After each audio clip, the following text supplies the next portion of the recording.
I'd like to call the Board of Elections Registration Monthly Meeting to order. Today's October 3rd, 2023, 9:30 a.m. Take roll call. I'm Andy Thomas. I'm the Vice Chair, taking over for Wendell for right now. I'm present. Paula Scott, present. Ernestine Thomas Clark, present.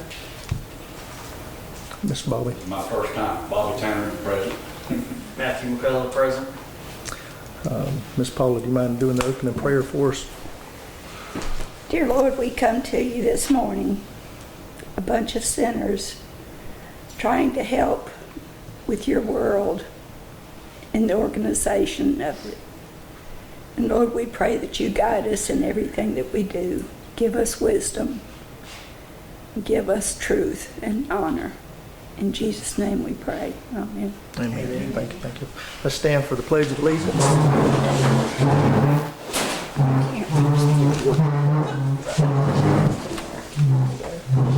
I pledge allegiance to the flag of the United States of America and to the republic for which it stands, one nation, under God, indivisible, with liberty and justice for all.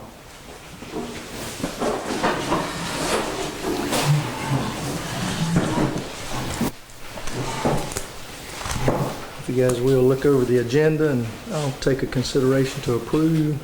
Y'all, apologize for the lights. Matthew did some due diligence there trying to figure out what was wrong, but apparently we just got ballast or bulbs or something. So maybe Could just be a switch somewhere. Shorted out. maybe we'll have a new building before 2 years or so. What you think, Christy? Hopefully, should be in 1 year. I hope so. Mr. Vice Chairman, Christie suggested that we go ahead and swear Bobby in now. Okay, Yeah, that okay. way he'll be sworn ahead in and let before we her proceed. know. Okay. Miss Beverly Johns with probate Okay. is here to do it. Mr. Bobby, if you'll step up here and let Miss Beverly swear you in. Good morning, everyone. I'm Beverly Johns, your probate court judge, and I'm going to be swearing in your new election, or our election new board member today, Mr. Bobby. If you will raise your right hand, I'm just going to read it, let me know afterwards if you intend to do it. I, Bobby Grant Tanner Jr., do solemnly swear or affirm that I, as a member of the Board of Elections, duly attend all ensuing primaries and elections during the continuance thereof, and that I will make the best of my ability to prevent any fraud, deceit, or abuse in the carrying on the same, and that I will make a true and perfect return of such primaries and elections, and that I will at all times truly, impartially, and faithfully perform my duties in accordance with the Georgia laws to the best of my judgment and ability. I do further swear or affirm that I am not the holder of any unaccounted for public money due this state or any political subdivision or authority thereof, and that I am not the holder of any office of trust under the government of the United States and any other state or any foreign state, which I am prohibited from holding by laws of the state of Georgia, and that I otherwise am qualified to hold said office according to the Constitution of the United States and laws of Georgia, and that I will support the Constitution of the United States and of this state, so help me God. Can you do that? Okay. This is signed on the right.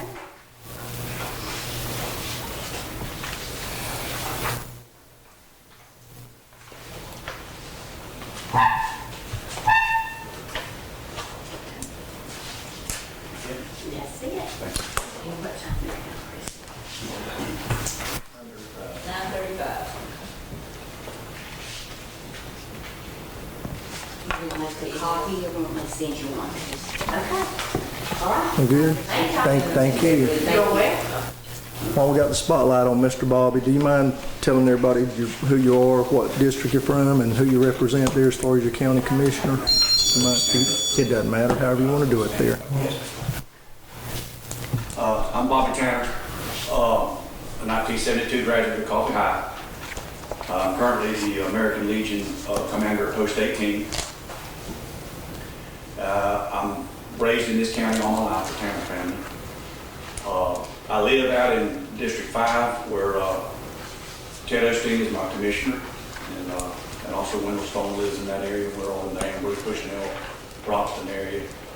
And they came to me to ask me to do this. I was raised in this school system.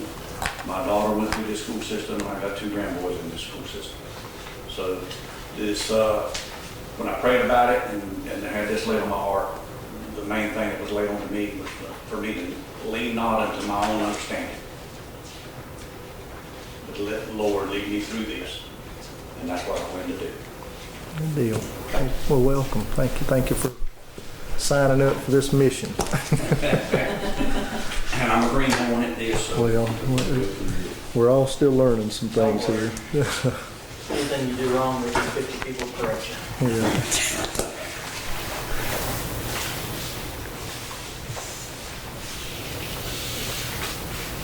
You good, Miss Ernestine? You good with the agenda? Well, I do have We need a to- comment on Exhibit 5. In parentheses, which it looks like it was added to the minutes. And I don't think it should be here because we did not discuss this at our last meeting. It's like an added commentary. It says minutes of the executive session must be taken but are not open to public, and then it goes into the legal or codes. But we did not discuss that in our minutes. I don't think this should be added. Where's that And- at? I think she's talking about the minutes, you're talking about the agenda. Yeah, I'm talking about the agenda right now. Yeah, I'm sorry, yeah. Oh, sorry. Yeah, I make a motion we approve the minutes. Well, let's do the agenda first, guys. I mean, Get the agenda first. The agenda. You make a motion to approve the We agenda? approve the It's been a motion to approve the agenda. Have a I second? second. Have a second. All approve, or all, anybody opposed? Ms. Ernestine, you good there, or you wanna, is that the one you're talking about, number 5 on the agenda? Are you, Well, that was for the minutes. I'm Okay, sorry, okay. I jumped the gun. All right. I was thinking that the agenda had been I approved. got you. Agenda has been approved. Ben, we're good there? Is there a We vote. vote in favor? We didn't vote. Everybody vote in favor to approve the minutes, or to approve the agenda, I'm sorry. Yeah, the agenda. Yeah. Yeah. Get everybody on the right track. What's that? There's a motion and a second, and so now we need to vote on the Need to vote. approval of the agenda. Approve the agenda. I already raised. Yeah, I thought we did too, so. Motion, Ernestine, second. The agenda has been approved. We'll move on to the consideration to approve the minutes. Now, Miss Ernestine. I apologize. No, me too. We're going to get through this, I But don't we promise. need to Ma'am, make the motion before we discuss it? You can, that's a better way to do it, is make a motion, have a second, and then have discussion from Ms. Ernestine to Miss- list her. Miss Ernestine, would you like to make a motion, or Miss Paula? I'll make a motion that we accept the minutes. Have a second? Second. Second. Okay, now discussion. Okay. Discussion. We'll take discussion there. Okay, under Exhibit 5, in the parentheses, it has been added. And I don't think that anything should be added to our minutes. This was not discussed in our minutes, so I don't think anything needs to Where it quotes the law. be behind the commentary. We didn't discuss it in our minutes. There's nothing wrong with the law, but it was not discussed in our minutes. And I don't think it should be included in the minutes.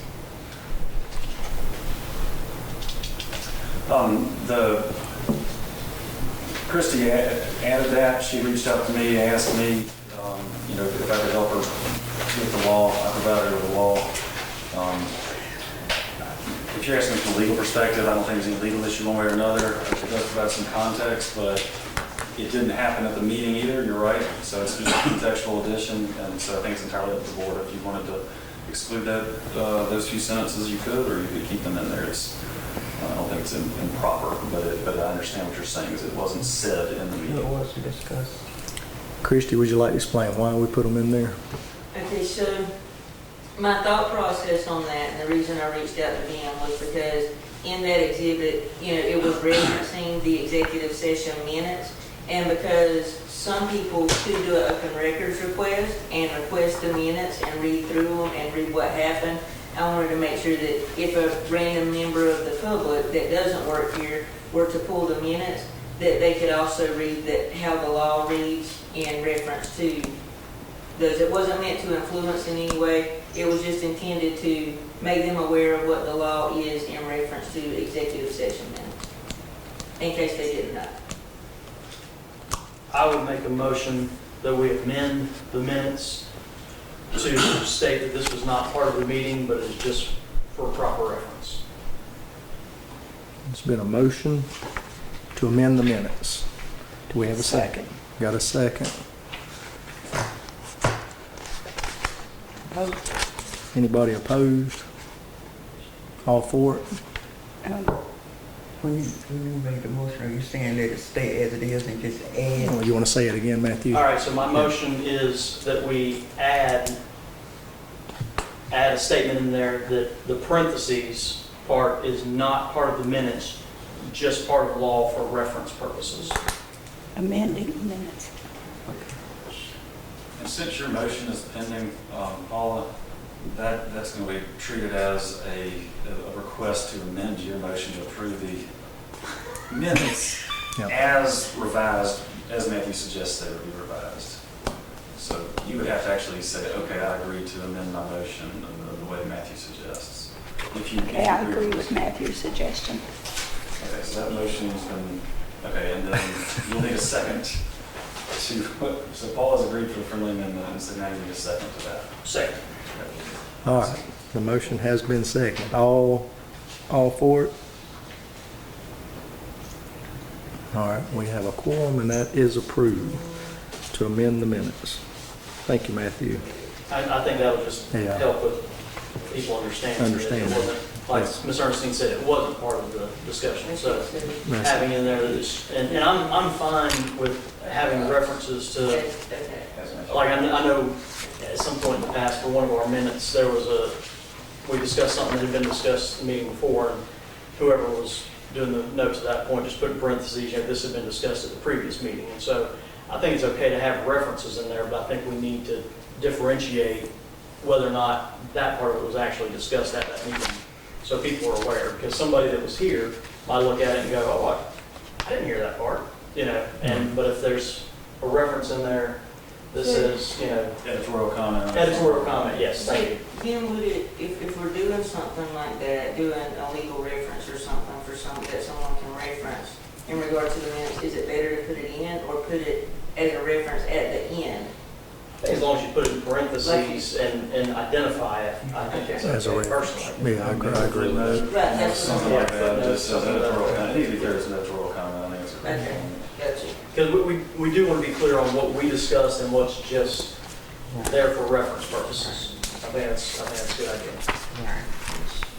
So, All right, so are we approved on the minutes there? I believe we're totally approved there, right, Yes. Ben? Okay, good deal. Amended changes. Man, yeah, with the with the yes. changes. Yes, So with the if you will changes. email that to everybody, I will. that would be appreciated. Thank y'all for making this even more confusing than it has to be. No, I'm just kidding.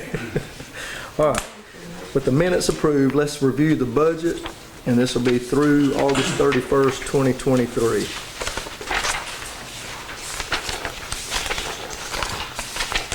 We might need to throw some lights in there on this budget here.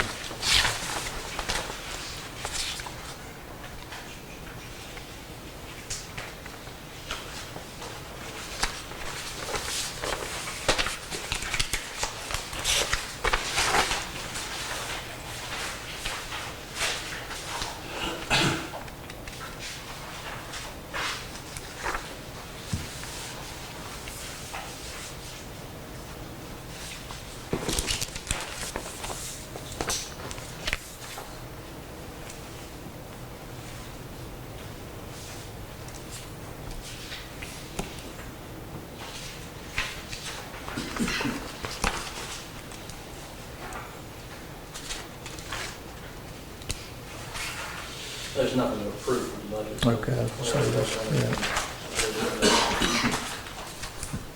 Is everybody good there? Unless somebody's got questions about it. Yeah, anybody got any questions on the budget? Bobby, any questions since you're new? When does this physical year end? I think they do December to January, December, don't they? Is it October? Well, this one only went to August. Yeah, this is only through August, but as far He's as. just asking, he's is this a asking fiscal what's year? our year I clock. think it may go calendar year because I know That's I what I was have a thinking. meeting Thursday of this week with Wesley to go over the plan for the next budget. Okay, there you go then. I was just wondering, because I see what percent used is over here, and it's pretty high, so. I Yeah. figured it Oh, was yeah. starting Gotta be getting inside. close to the end. A lot of our budgeted items are based on older numbers, and last year being one of the first years we had much higher inflation, we hadn't adjusted a lot of them like we probably should have. But I think now that we've got 2 years of history on that, I think we're gonna have to look at adjusting some of these things, Yeah. because the price of everything, as you well know, is up so much. Well, there are some things that will be discussed in my meeting with Wesley Thursday that weren't added into this agenda that we're gonna plan to prepare for. Our time has, so the time in general has gone up quite a bit, so everything's been kind of going up as it goes there. All right, so everybody's good with the budget. Christie, would you like to do the supervisor update? There are actually several things this month, and as always, there are some things that, I'll need to get some input from the board on. One is, the November meeting is scheduled for November 7th. That is election day.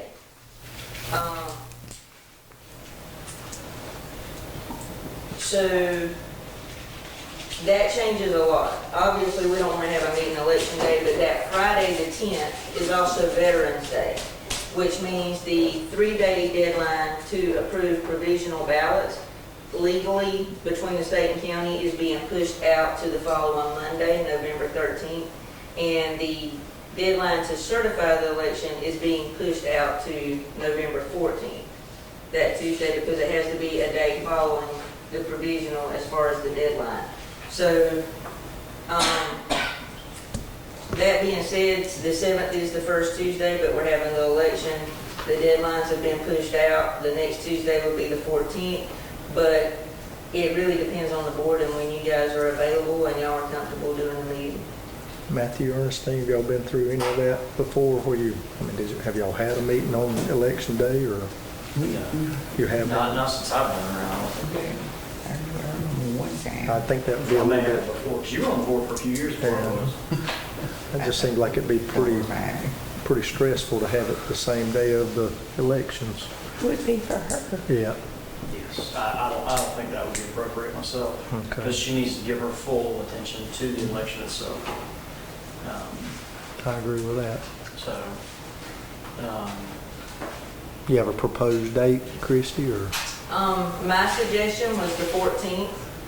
That way, obviously, we need at least a quorum to stop by that Monday to approve any provisional ballots unless it was done prior to that on Wednesday or Thursday. But then, if the election had not been certified yet, it could be certified at the meeting as well.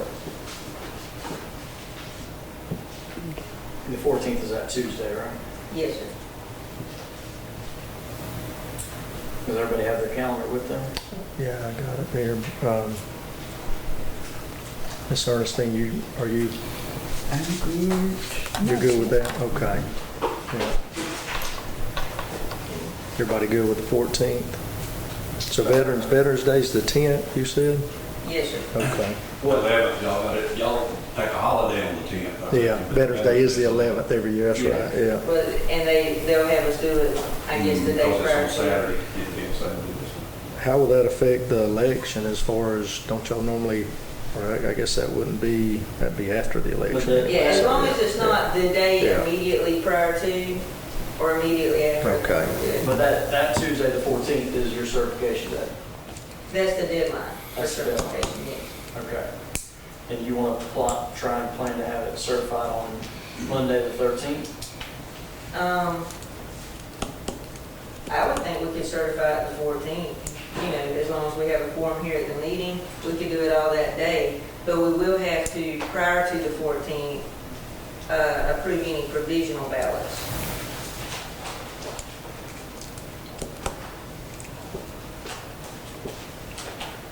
If someone does a provisional ballot and say, they have until that Monday, like if they don't have their proof of ID, they have until that Monday to bring in their proof of ID and that type of thing. Yeah. Close the Wondering business. if there's anything that you're having issues with us having a meeting that day. No. Would be best, or if, no, I'm just saying, if, say, there's anything from the election that you're still working on, is it gonna No. put too much of a pinch on you? We'll be doing some paperwork, but it won't interfere with it. Okay. It'll be fine. Shouldn't be too bad this time around. Miss Paula, you good with that? 14, Miss Ernestine? Doing 14. Bobby, you good with that? Okay, sounds good. Okay. What time are we doing? 9:30? Yeah, that good, Matt? 8:30 would be better. 8:30 be I know better? some of y'all are retired. Actually, that's fine with me too. Yeah. 8:30. You need to do, Can we do 8:30? you need to make it earlier Because than that? I do have an appointment Yeah, that I'm gonna be Yeah. cutting close if we do 9:30. yeah. Okay. We'll I'm do fine with 8:30. that, Miss Ernestine. Which one? Could we do 8:30? Oh, 8:30. Is that okay? Perfect. Bobby, you okay with that? Bobby, you all right with that? Okay. Let's do 8. Yeah, okay, 8:30. Let's do the 14th at 8:30. That'll work. Since the bylaws That's AM. set the meeting day is the first Tuesday, but it also provides that if there's circumstances that conflict, that you can change that. Let's have a motion, if you don't mind, to make the date the 14th at 8:30. Okay. Just so we have a clear notation of that in our minutes. I would make a motion that we move our November monthly meeting from the first Tuesday to the second Tuesday, which is November the 14th, and that we do so at 8:30 a.m. I have a motion on the table to move the meeting. Got a second? All in favor? There we go. Everybody's approved there. That so moves forward there, Christie. Thank you. And will you send us out a email reminder, please? Yes, sir. To the whole group. Thank you. All right, Christie. The window, the 4x6 window, is actually scheduled to be installed Thursday this week. So hopefully that will be done at the next meeting and done in time for this election. That's what we've really been pushing for. We want it in place for this election, and they're scheduled to be here Thursday. And it took so long because we actually had to get the construction crew and the glass company to be able to merge their calendar and be here the same day, because it has to be started and completed in the same day so that nothing's left open and there's no access to the gym server. And what's the purpose of that window? Yeah. there you To go. make sure that the public can see everything that's taking place during the election whenever we upload the votes and anything else that we're doing in there to the server, they can see everything. Yeah. They're welcome to come in and watch. They can come in the room, and it's a 4x6, so more people will be able to see than what they can see just through this small window in the door.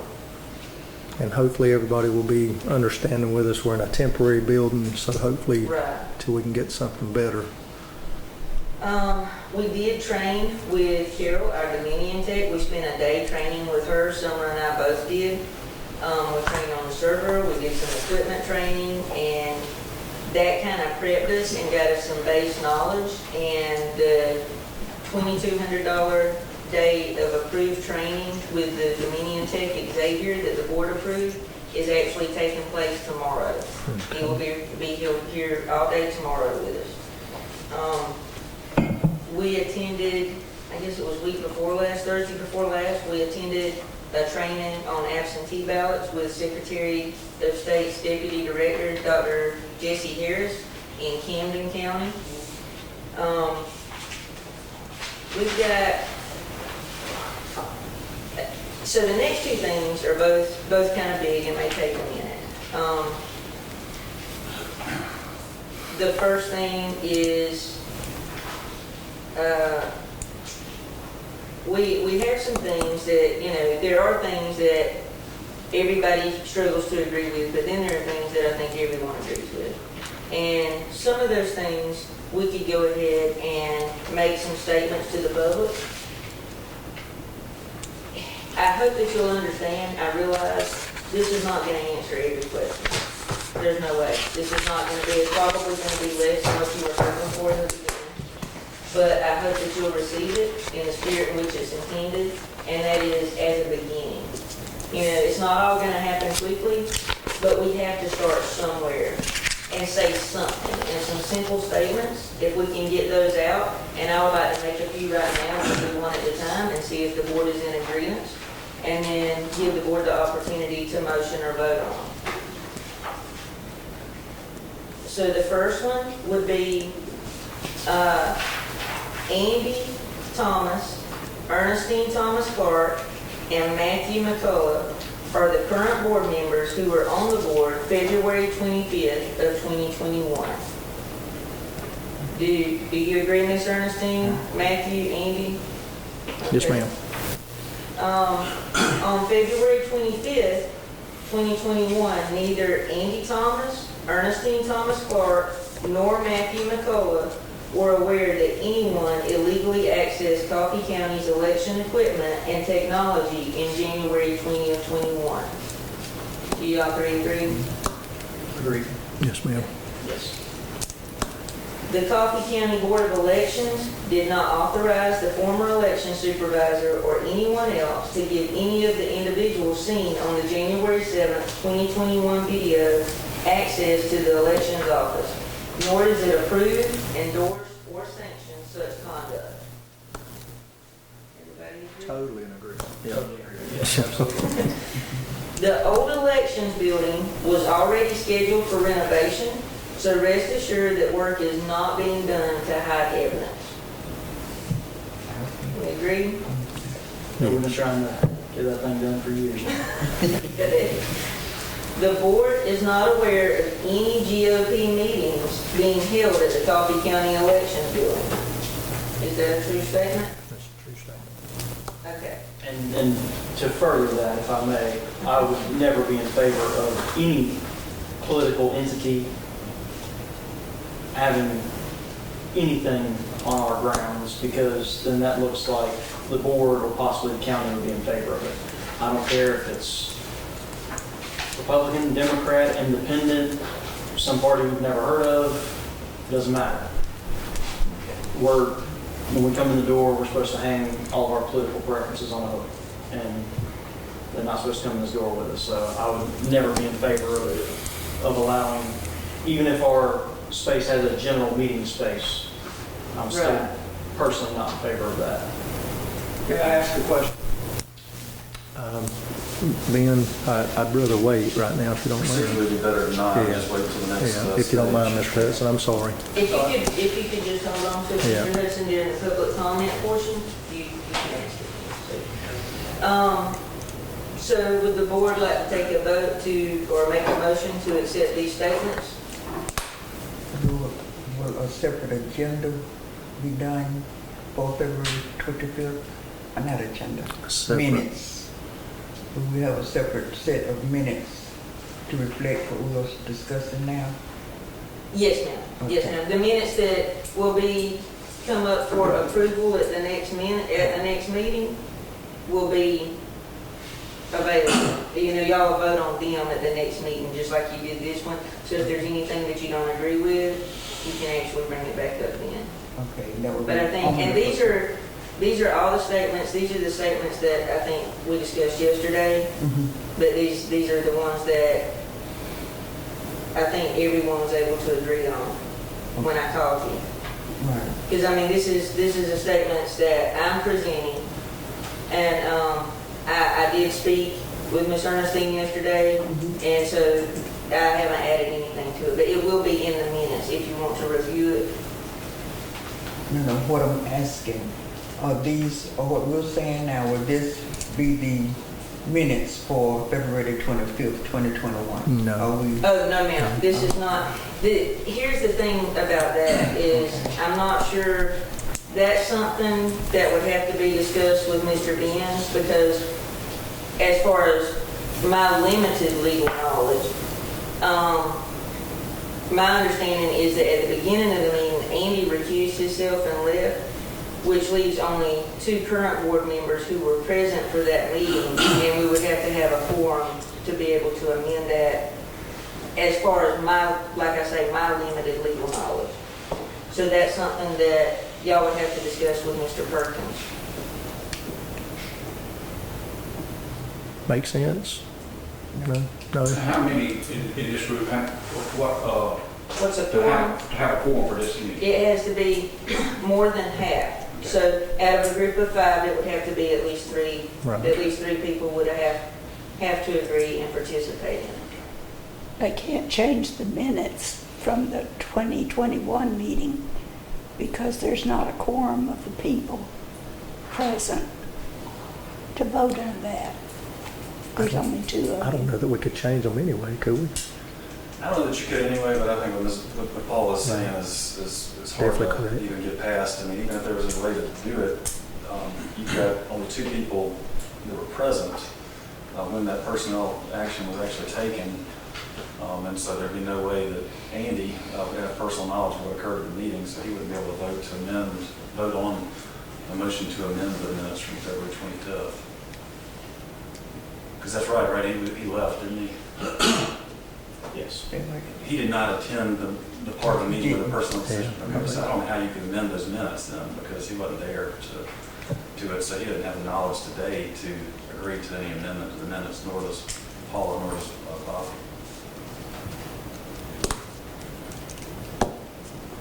Okay. So, do we have a motion to accept the statements? I would make a motion that we accept the statements Okay. that you presented, as long as everybody agrees. Have a motion to accept Christie's statement about the statements from last February 25th of 2021. Second. Got a second? All in favor? Okay, that is so approved. Thank you, Christie. One more thing is I would like to discuss a lady named Lynn Bailey. She is considered an elections expert consultant. She has been a consultant for the Secretary of State. She has worked for over 25 years in elections offices. And she now spends her time as strictly an elections consultant. I feel like we could benefit from her in many ways. One being Summer and I are kind of in the middle of trying to navigate an election and reorganize our office in the way that works best for us as we're trying to train as well. And she might could point us in the right direction to get maybe a more organized way to go about doing that and point out some things to us that maybe we're not aware of in procedures and processes. I feel like she could also give some guidance to the board. The fact that we do have several new members, and there's not necessarily a specific training process. There's been some questions as far as what is the board's responsibility, what should the board have been taking care of during this time, what could have been done to avoid what happened. Obviously, we can't control decisions that people make, but she could possibly give us some guidance on the board's input and the board's involvement. And she also looks into security measures for the office and the equipment and gives suggestions on that.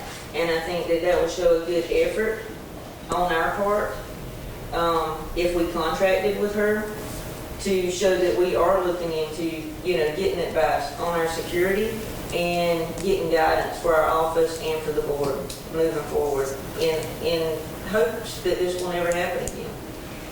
I've given each of you a copy of her resume, and it's up to you if y'all want to take a minute and look over it and then decide if you want to make a motion or if you'd like to discuss it at another time. I definitely think it's a step in the right direction. I personally think we need more training as the board. Now, I know some people have been here quite a while, but the training I attended, I don't think definitely prepared me for what was coming. So I agree. the more training we could do, the better we would be, I think, at this point. So any idea what kind of charges, what kind of hourly rate? Have you talked with them about the contract and how it works? What I have envisioned is because the county provides you with your funding, right? And so my thought is that today the board were to say, yes, we like this idea and concept. Then we could Christie could speak with Ms. Bailey, ask her for a cost estimate, and then take that to the county Board of Commissioners to request funding up to that amount. And so then you would have hopefully approval from the Board of Commissioners on the funding. Then come back to you with Ms. Bailey's proposal at the next meeting for you to consider. And you may look at the scope of work and say that's not enough, or maybe you just don't like her or something like that. But in other words, the decision for the board to actually contract with her would be something done at the next meeting. Next meeting, okay. Yes, sir. Okay. This one would be more or less a request to ask Christie to move forward with requesting the budgeting opportunity from the county, I think. And Ms. Bailey has reached out as well, and, she said that if the board has any questions, if I have any questions, she asked that we get some questions together. She'd be glad to meet with us and discuss how she feels like we could benefit from her services. And y'all are free to let her know what you would like to see come from her services. Okay. Okay. So do we need to make a motion right now for that, or? I think the motion to be made would be a motion for Christie to proceed with requesting funding to engage an elections consultant. Can I get a motion for request for funding? So moved. All right, I have a motion from Ms. Ernestine. Can I get a second? Second. I got a second from Matthew. All in favor? So approved, Christie. Move forward. All right. Thank you. If I may. Go ahead. Yep. Mr. Chair.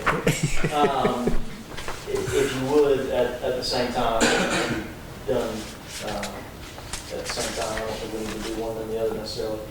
Get a outline from Ms. Bailey on what training, what security training, what elections training, what her agenda would be, and how she would add value to the board, so to speak, as far as the training and what she envisions helping us with. I think that would help us with our decision making, because ultimately, her resume, obviously she's done a lot in the election world and been in it for a very long time, but I'd like to know specifically what she's going to bring to the table as far as helping to train and what exactly she would envision that to be. Well, and honestly, I probably should have mentioned that, but she did offer to put together a list of what she feels like, Please. Please. she would like to help us accomplish. Is she wanting to help the board itself? To navigate what we're going through? Yeah. Yes, ma'am. She is keeping up with what's going on here, and she is aware of it. And she actually even emailed me yesterday and said that even though we have not currently contracted with her, that if we had any questions or whatever, feel free to reach out, that she'd be glad to help. But she is keeping up with what's going on, and she wants to help us figure out the best way to navigate this situation.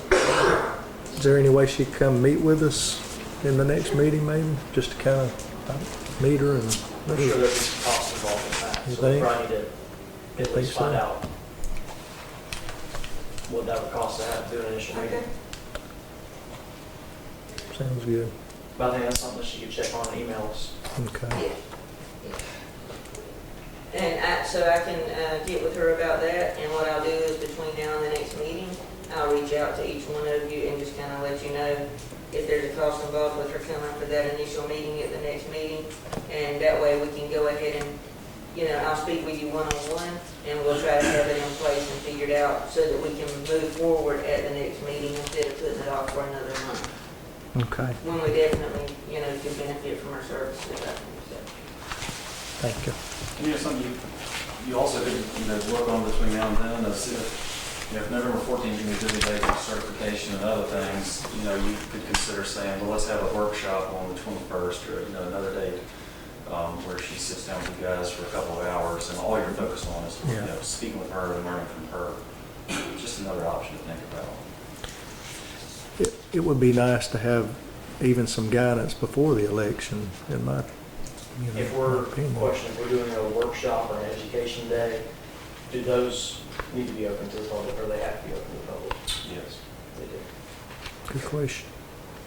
And the reason I ask that is I think sometimes people are a little, I myself at least, I would imagine others, are a little hesitant to possibly bring up some of, their questions or concerns if you've got 20 or 30 people sitting there watching every move you make, but that's just me.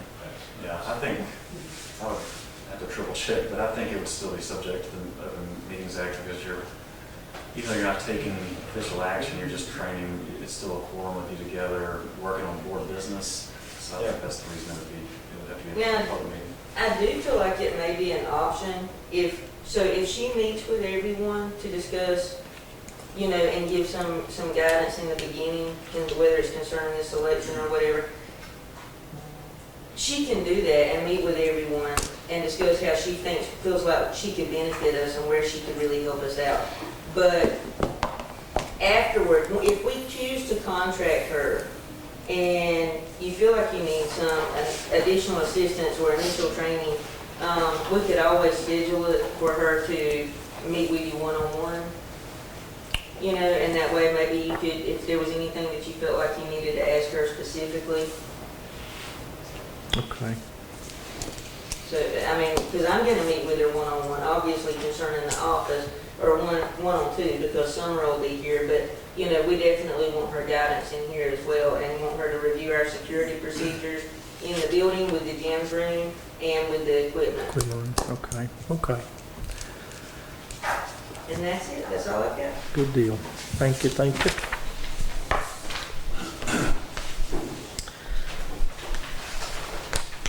Anybody else have anything up here before I turn it over to public comments? Miss Ernestine, Miss Paula, y'all, everybody good?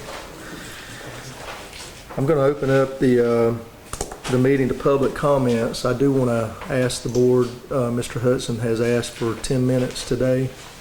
Is that something we need to vote on there, Ben? Mm-hmm. Yes, sir. Okay. So can I get a motion to let Mr. Hudson speak for an allotted 10 minutes? I have a motion. Can I get a second? I'll second. Okay, either way. Have a motion to let Mr. Hudson speak for 10 minutes. All in favor? All right, so moved. Mr. Hudson, you want to come first? Yes. Come on up here.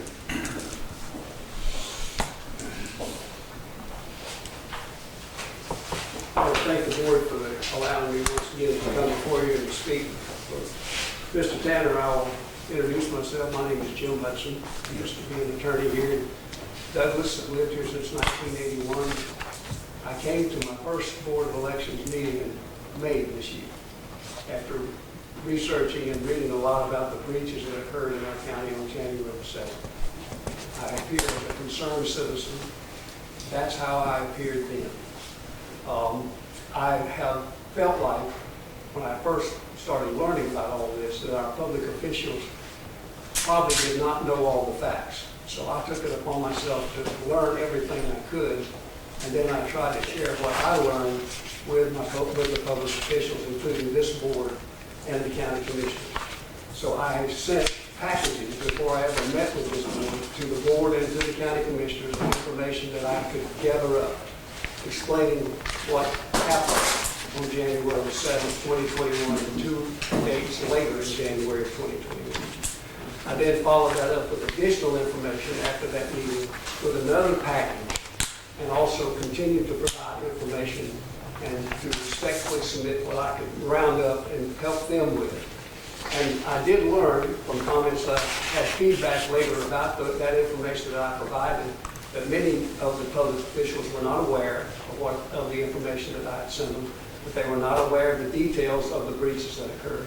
So they let me know and they appreciated my information that I provided to them. I will say that I feel bad about certain things because I just want to equip this board and the county commissioners with the information that's out there and make them aware of what happened, make them aware of what the law is. I've asked for transparency. That's the only thing. I have not sought criminal charges in this case, but I have asked that the boards be transparent, tell the public what happened and what went on, and to take the necessary steps to correct the problems as they first existed, and then implement procedures to make sure that it doesn't happen again. I see today they are taking steps, apparently, that I was not aware of, Christy, where they're now engaging a consultant. That's part of way down the road of what I encouraged, except I encouraged engaging independent legal counsel. The response to my request was, we don't have the funds. I'm disappointed today to hear that while we don't have funds, but engaging an independent person to come in and really delve into what happened, make recommendations. We do have funds, it looks like, to hire an independent consultant.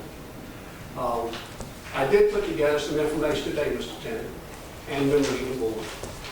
Ben, I'm sorry I had this copied at UPS and I didn't think about the 6th copy. This is your package, Mr. Tennant. In here, I've got some documents, and I'm going to also have packages to the other members of the board. But in addition to the packages I'm going to give to them and those documents, in your package are the 2 packages I previously sent to the Board of Elections, so that maybe it'll help catch you up to where they are, and maybe it will be beneficial for you to understand what we've been going through and what our county's been going through. So I'd like to hand this to you if I might.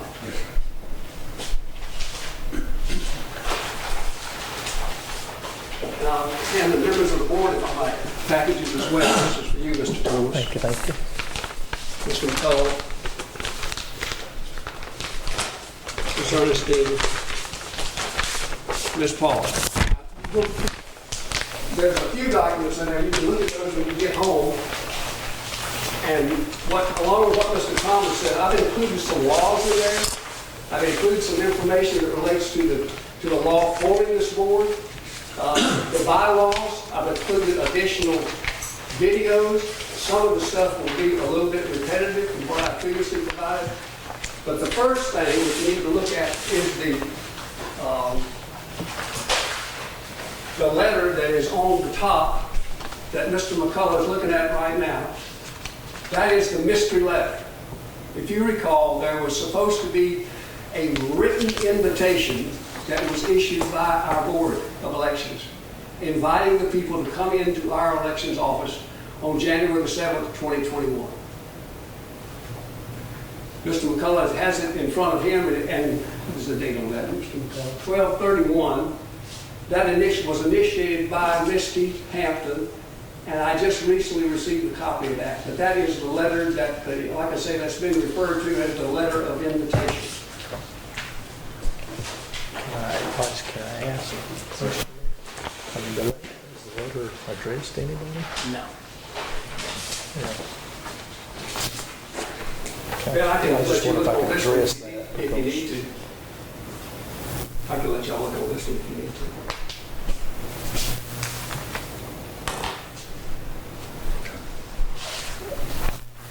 Can I ask that question? Mr. President, to me, this letter, I mean, I see it is a letter, no signature, all the board members are on it, but there's no to on the letter, there's no address. I mean, Yeah, that was sent to, let me tell you where I got it from, and maybe that will explain it better. Sidney Powell, who is a lawyer in the Trump campaign, her case is presently pending in Fulton Superior Court. They claim, as part of their defense in that case, that they had an invitation by this board to come and do what they did. That's what my understanding is. I got that letter as a result of a motion that was filed in that case. It was supposedly sent to the people associated with, if not directly to, Sidney Powell. Okay. That was part of her motion, as I understand it. And Ben can check this out if he wants to, because it's online in Fulton Superior Court. Okay? Yeah, because it does say we have received your open records request. Right. Do we have a copy of the open records request? And I'm not sure one ever existed. Okay. So it's hard for me to say where this actually was going to, or, Mr. Chair, go ahead, Matthew. may I ask a question here? There's only 2 members, correct me if I'm wrong, if anybody sees differently, only 2 members sitting here today that were on the board when this letter was issued. So obviously we can't, have any official motions on it. But just since we at least have notes of this meeting, I'm going to ask Ms. Ernestine Clark, do you recall Misty discussing anybody other than the Secretary of State's office coming to our office for any business? I don't recall her discussing any, not even the Secretary of State. I don't Okay. recall any of it. Well, I do recall her mentioning somebody from the Secretary of State's office was coming to go over some of the data. and some of the machines at one point. But other than that, I personally do not recall her ever mentioning anybody else coming, nor would I have given permission, because the training that I went to initially as a board member said that the only people that were supposed to be in that back room were board members and or elections employees or people that we invited as a group to come in there. Do you remember any differently? No. Okay. So, and I'm happy to put my hand on the Bible and swear that I would have never given her permission to bring anybody in there. Please understand, I'm not saying that. I am simply submitting this as the, Well, and that's what I say, this is the first time I've seen this. No, and I understand what you're saying. I'm not disagreeing that you found this letter somewhere or that somebody produced this letter. I'm not sure it actually, I mean, is there any proof that it actually came from our servers or that Misty Hampton sent it? well, if you look at the text messages, there was text messages between Eric Cheney and Misty. And where Eric inquired, Misty, have you gotten that letter out that I asked you to get out? She said, I haven't gotten it out yet, but I will. And then the letter comes. Forgive me, I'm not an attorney, I'm a little more direct. Okay? Is there any proof that this letter came from Misty Hampton's computer or one of our servers? I don't know. I have no idea. Okay. I just went to the court documents. And I'd like to ask one more, and we'll take this off your minutes here, I'm Sure. sorry. That's But it does raise a lot of questions. Miss Ernestine, do you remember signing this letter at all? Did you put this out? Matthew? No, Ms. Ernestine was the chairperson of the board at that point. I would think so- she would have been consulted first and foremost Right. if we were going to have other people invited into the office. Okay, So, thank you. Yeah, please understand, I'm not saying, making any accusations. Right. I'm simply trying to provide information, and if you want to follow what we talk. This was a letter that was part of a motion that was made by Sidney Powell's attorneys trying to get her case kicked out of court. And she claims, as part of that lawsuit, or part of that charges against her, that she was invited, or they were invited into the Coffee I County got you. office. Is that, I've written the invitation. is that still ongoing with It's her? still Okay, ongoing, it's okay. still pending. You can go to the court and get these documents just like I did, Okay, okay? thank you. Sure. In addition to that, there's some other videos that are part of this package. I hope it will help the board, because I noticed you were asking about laws that affect the board. I've also enclosed a copy of the act that formed the board.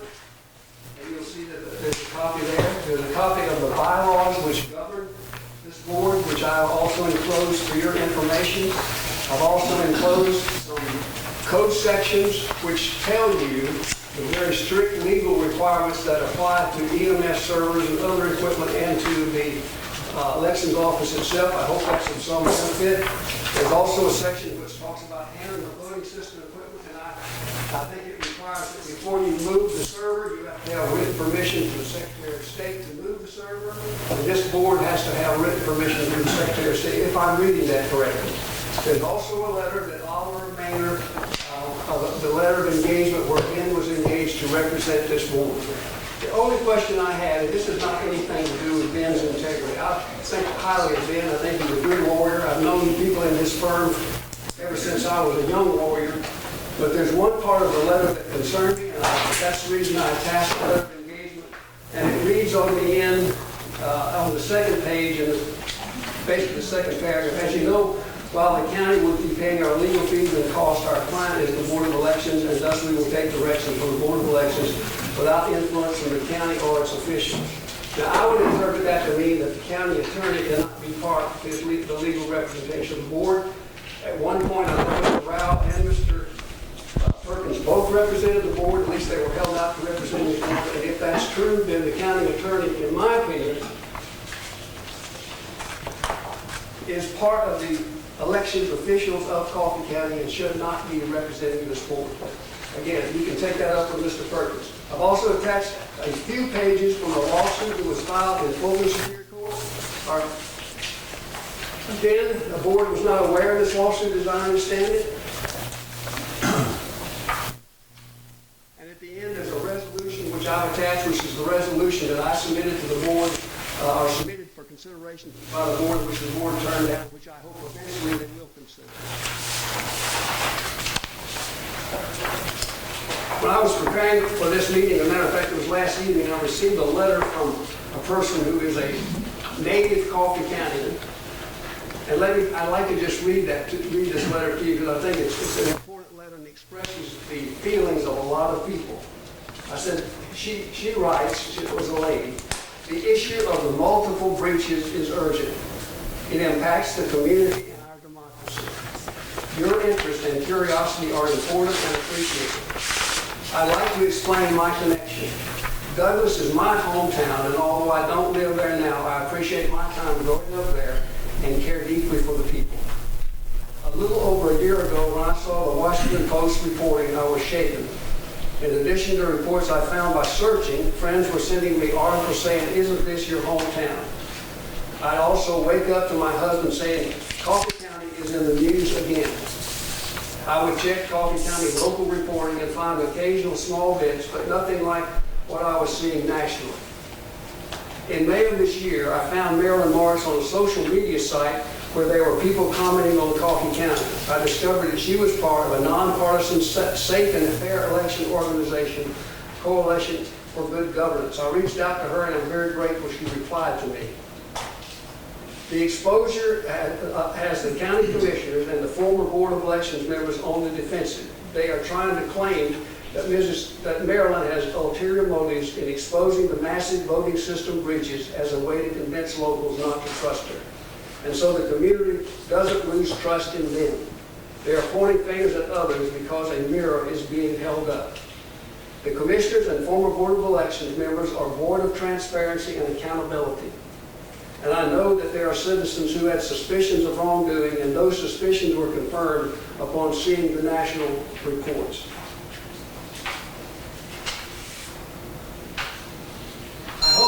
I hope that the board will take my appearance at these meetings and the things that I've done in the way that it's intended. The only thing I have ever sought from the beginning in this situation is transparency by the board and by the commissioners. The public deserves to know what happened, why it happened, what the cure was for the immediate problems, and what's going to be the cure in the future. I am encouraged because I see the board adopting some of the things, although not exactly the way I proposed them or we proposed them, adopting some of the things. I thank Mr. McCullough for his comment this morning about nonpartisan activities in the Board of Elections. I think if you recall, when I made some comments earlier in these proceedings, or it may have even been at Gaines Chapel, one of the things that I said, and I'm wondering it today, why hasn't the board already, this doesn't take a lot of legal knowledge or a lot of fancy footwork, why hasn't the board immediately acted upon the fact that the Board of Elections office was used for weeks for partisan purposes? And why hasn't the board prohibited any partisan activities in the Board of Elections by even posting a sign or passing it by a motion, seconded and unanimously approved, and that needs to go in the newspaper, that this Board of Elections offices, machinery, computers, etc., will never be used again for partisan purposes, because that's what this was. I told you in the beginning when I appeared before you, this is not about Republican or Democrat for me. It's not about black or white for me.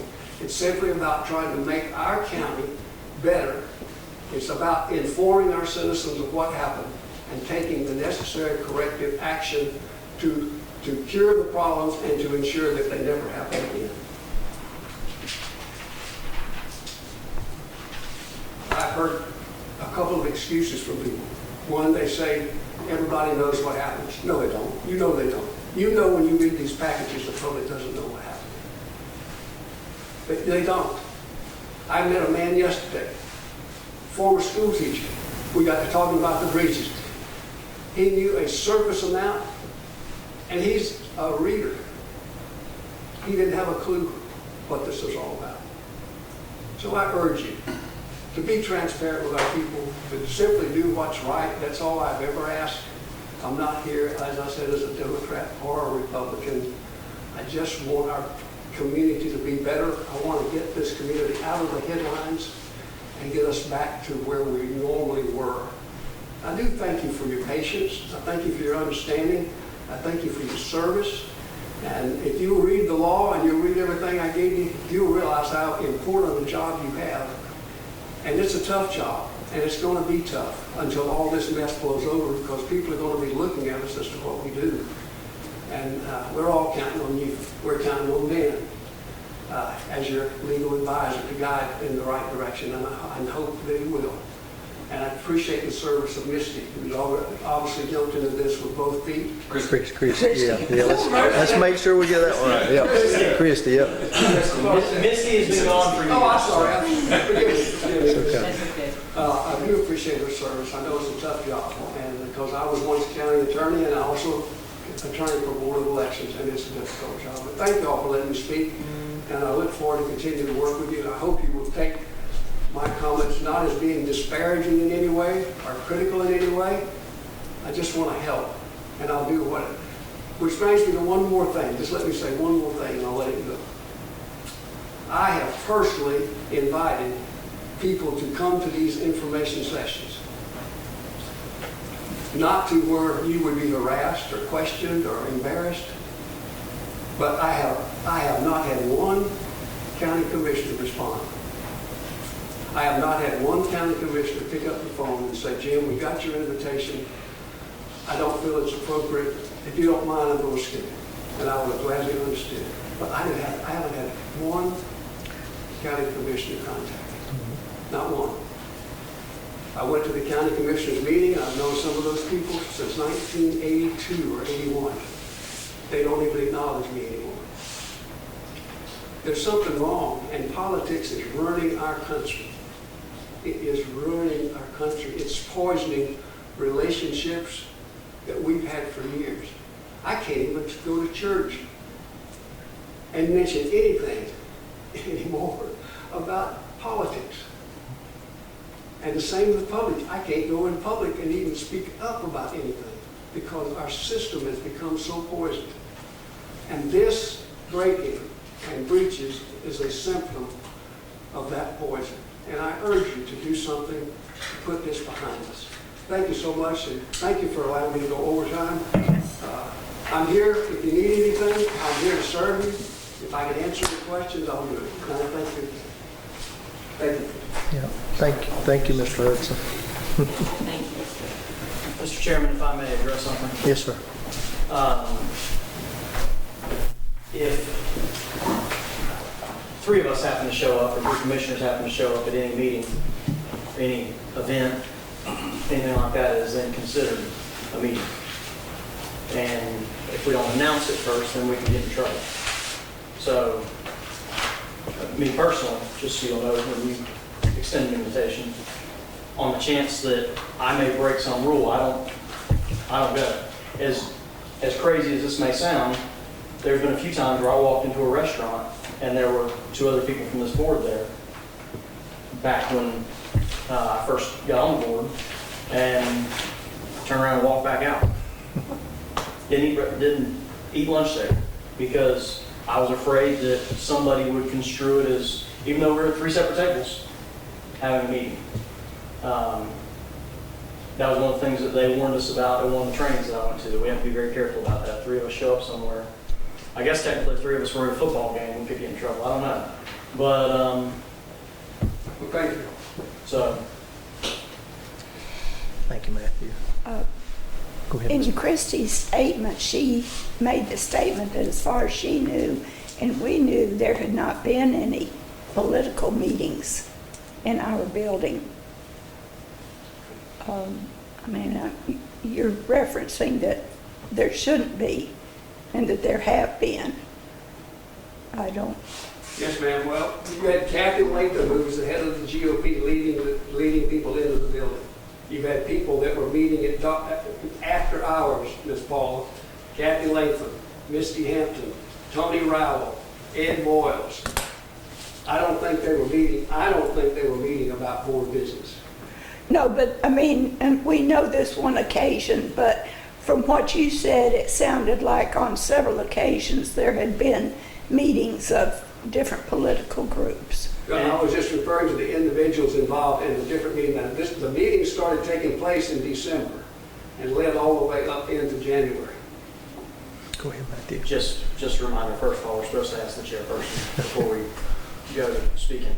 I think, Sorry. just to clarify, I think what you heard may not have been something that Mr. Hudson referenced. Somebody made the accusation at one time that we allowed political parties to actually host meetings, monthly meetings, at our, I didn't think that came from you. I thought you would fact check that before you made that such accusation. I think that's what you heard, is that somebody, because somebody referenced that at some point, that there were political parties that met at the election board. Once again, I personally know that I have not condoned that. Anybody else here on the board? No. I didn't think so. I think that's where you're coming from with that. Yeah, possibly. thank you. I appreciate you clarifying that because that was not. I didn't want, there's some other things that Mr. Hudson may have pointed out that we've done wrong, but that was not one of them. Well, and I'll go on to add to that, we didn't condone what happened during those times either. Sure. None of us knew that was happening. Sure. And we will not condone that Right. going on into the future there.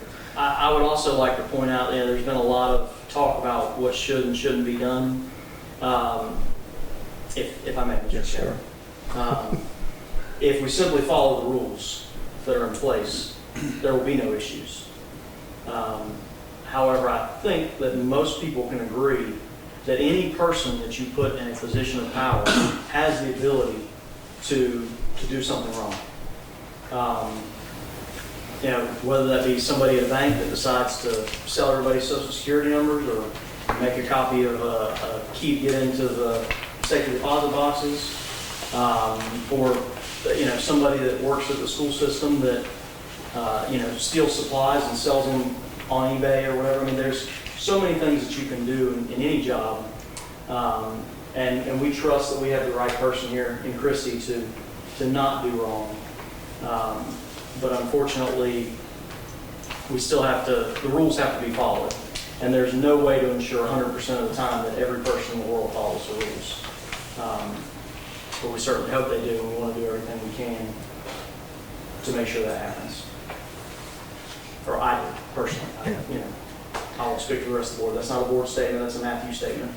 But I think the rest of the board feels the same way, that we want everybody that works for us, with us, in conjunction with us, to follow the rules and do what's right at all times. Mm-hmm. And I will promise to dedicate my time and efforts to stay more in tune and in touch with the people that work here to hopefully ensure that does not happen again.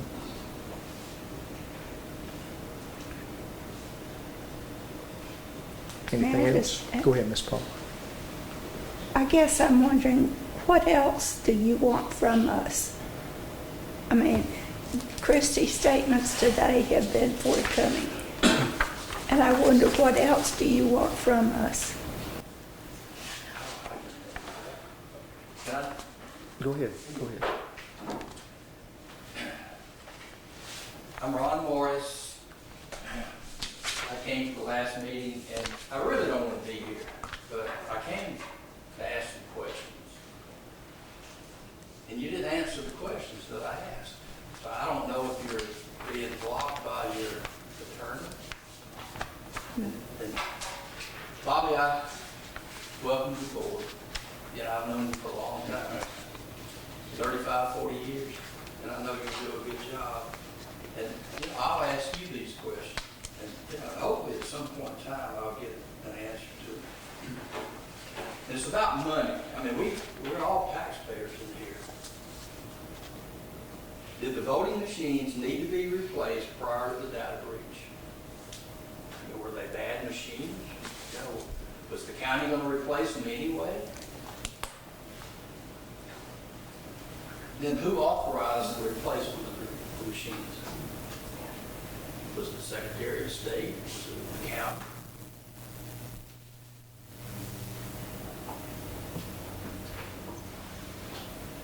And what was the cost? We've heard it's $450,000.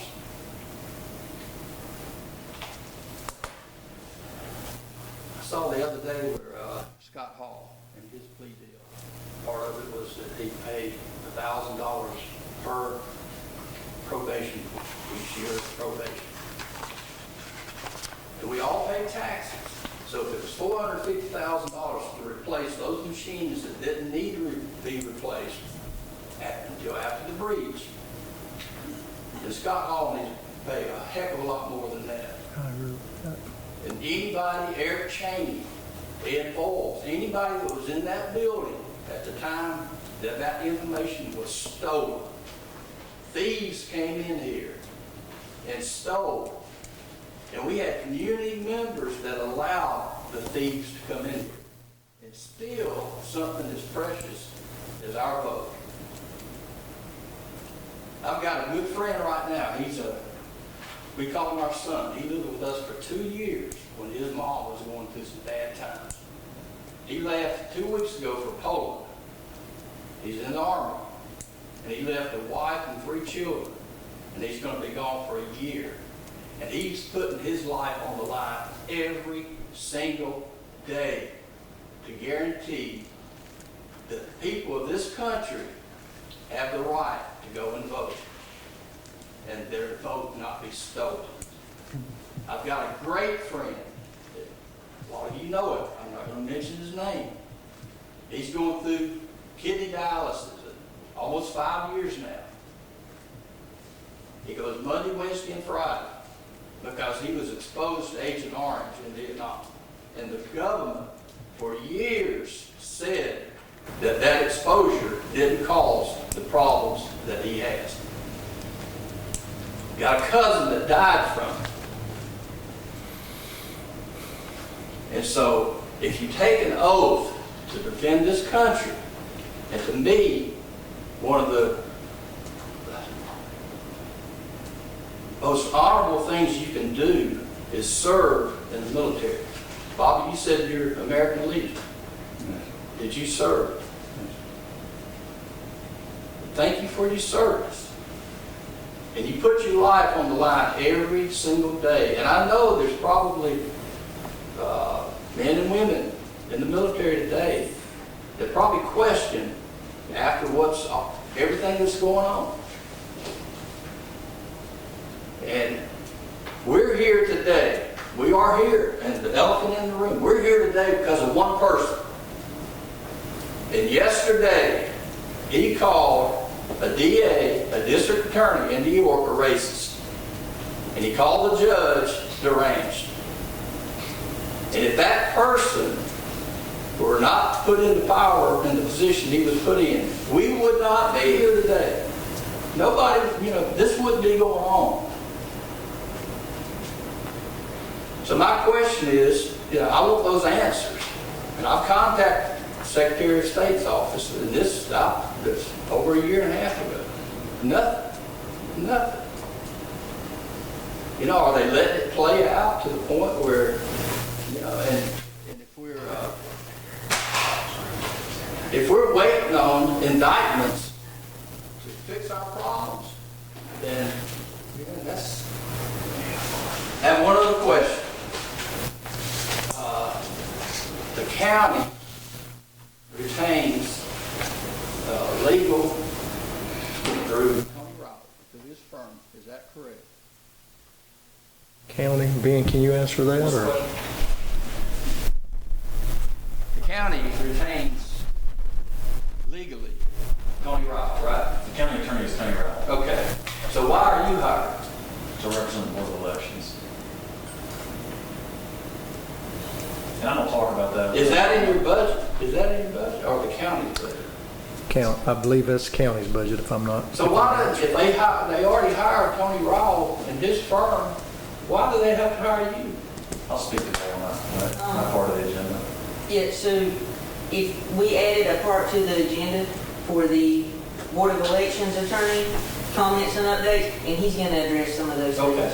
But that just goes back to, I'm taxed, but that's my money. You work for me, basically. We all do, Ron. We all do. Well, and that's And I was gonna ask Bobby, he's been appointed. Bobby, I'm not trying to put you on the spot, but why did you accept that appointment? Well, sir, actually, so let me tell you, that we have procedures about this. Okay, so the intention of the public comment period is for the public to ask, they can ask rhetorical questions, they can make comments, whatever. If we get into a back and forth, okay, first of all, it puts you in an uncomfortable position, to say the least, right? But also, it's not the way a proper meeting should be held. You're a board, you're here to set policy. The public is certainly welcome to express their position, because this board has allowed that to happen.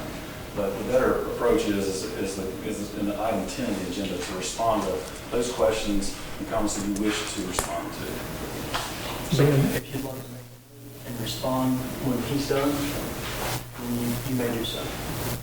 Well, I'm not gonna put words in Bobby's mouth. I hope he's here to represent every single voter in this county. Well, I'd like to get some things clarified too, if I may. And I know we kind of hold ourselves back. Go ahead. Oh, I'm You sorry. need, out of respect for the voter, Okay. you need to let him finish. Okay. No, that's, Yeah. I mean, I So want you're to be done. respectful of your time. And that is kind of the question I have. I know we have a question and comment section, but to me, and if it's a parliamentary procedure or a meeting procedure, I would like to answer the questions when they ask the questions. To me, it seems to be. yeah, I mean, I asked those same questions at the last And that is meeting. up to this board. Yeah. This board did adopt a policy that leaves it for a second, a different portion of the meeting. I know it may go into back and forth and If you stuff. could vote to change that policy, or actually, frankly, you can run over the policy. Yeah. That's up to you, Yeah. it's not up to me. I'd say not today, but that is something I'd like to address because it is easier to answer the public's questions to me right One of the then. reasons that the policy was adopted was because of how some meetings were going in the past. Yeah. As I've seen some videos of, but A little out of control. they got out of control from what I can tell. Yeah, I just feel like we need to answer questions, so. And I intend to address Okay. some of these questions you're asked right now. Would it be helpful if maybe I made notes of the questions and then we could bring it up during y'all's time and y'all could choose whether you were comfortable answering it or not? That would help. And while we're taking a second, Ben, are you okay with, it's in the minutes from where you asked the questions last month. It is documented in the minutes, but there's a lot for you guys to remember as the board. So could we maybe work on getting some answers to the questions and maybe approach them next month? Absolutely. Yeah, I think anybody that comes up here and asks, you just want an answer. If we can answer them, I think we should. That's I right. mean, that's what we all need to be seeking the truth and the answers to the questions that Mr. Hudson has asked too. So, Okay. Thank you. Mr. Chairman, Ms. Paul asked me a question a moment ago. May I answer? Ben, are we, I think it's up to y'all, though. Yeah, Paul asked that question. She asked the question, what? would you like an answer to that? Go ahead, Mr. Hudson, y'all okay with Ms. that? Paul, what I wanted and hoped for from the beginning, what else do I want is, I had hoped that there would be someone that would look into this situation, the events that transpired before, the breaches themselves, and the events that transpired, and tell us, and not only us, tell the public what happened. Now, when Ben came on board, if you remember, Mr. Wendell read a statement, and I think that was an effort to do that. But what my point is there are so many ties and so many suspicions about the board, about the commissioners, about the people involved, that we need somebody independent to come in and tell us and look at it and see what happened, what led up to it. And I ask you the basic question to think about. What could cause this group of people to think they could do that? What is it about our system or about us that led them to believe that they felt like they could go in and just basically do what they wanted to in our board of elections and never be held accountable? So what I was asking for is one word: transparency. I'm not interested in putting people in jail, not interested in prosecuting folks. I just wanted transparency. Tell us what led up to it, the causes that led up to it, what happened, and what do we need to do to address that problem, the problem that occurred in January 2021, and then what actions do we need to take talking about to make sure this never happens again. I'm not here I'm not an adversary in this proceeding. I want to be helpful. I will do anything to help this board. If you want any information, give me permission. If he wants any information, I will share it with him. I'm not here to trouble.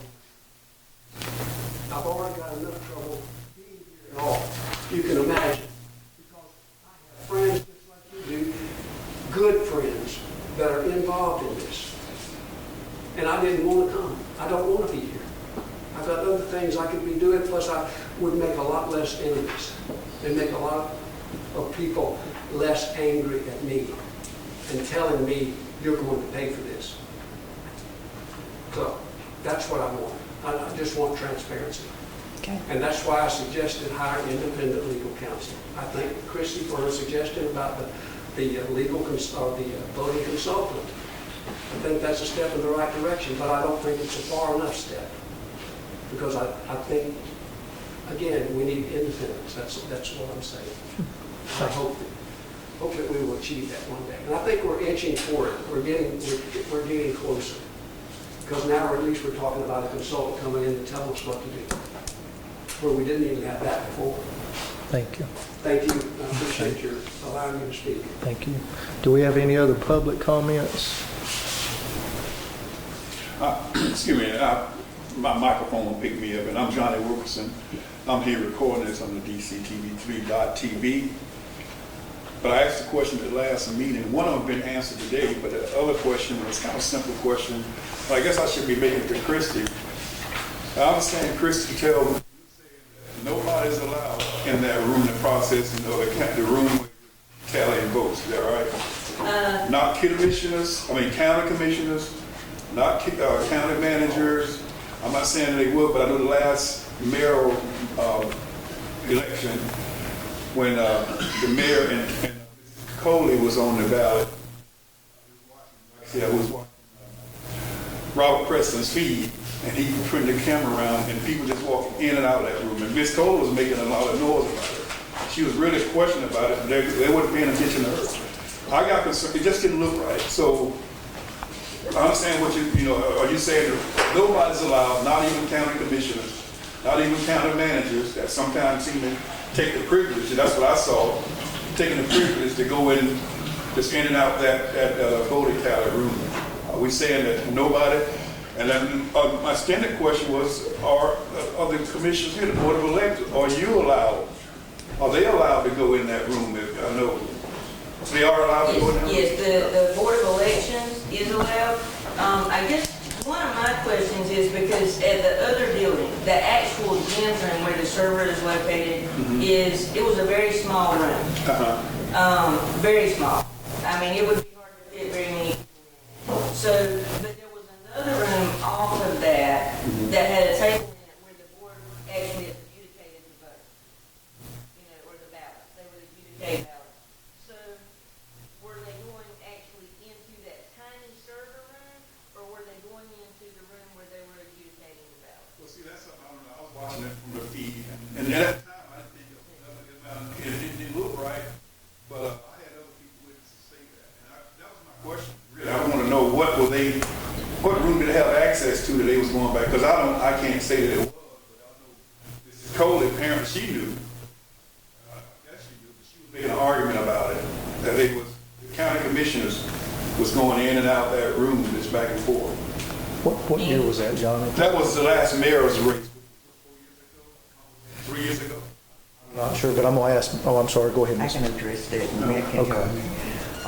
The room he's talking about, when we were in the early voting room, when we used to first count up in the early voting room, that hallway, that's the area that Eric and our Commissioner Paul went through that night.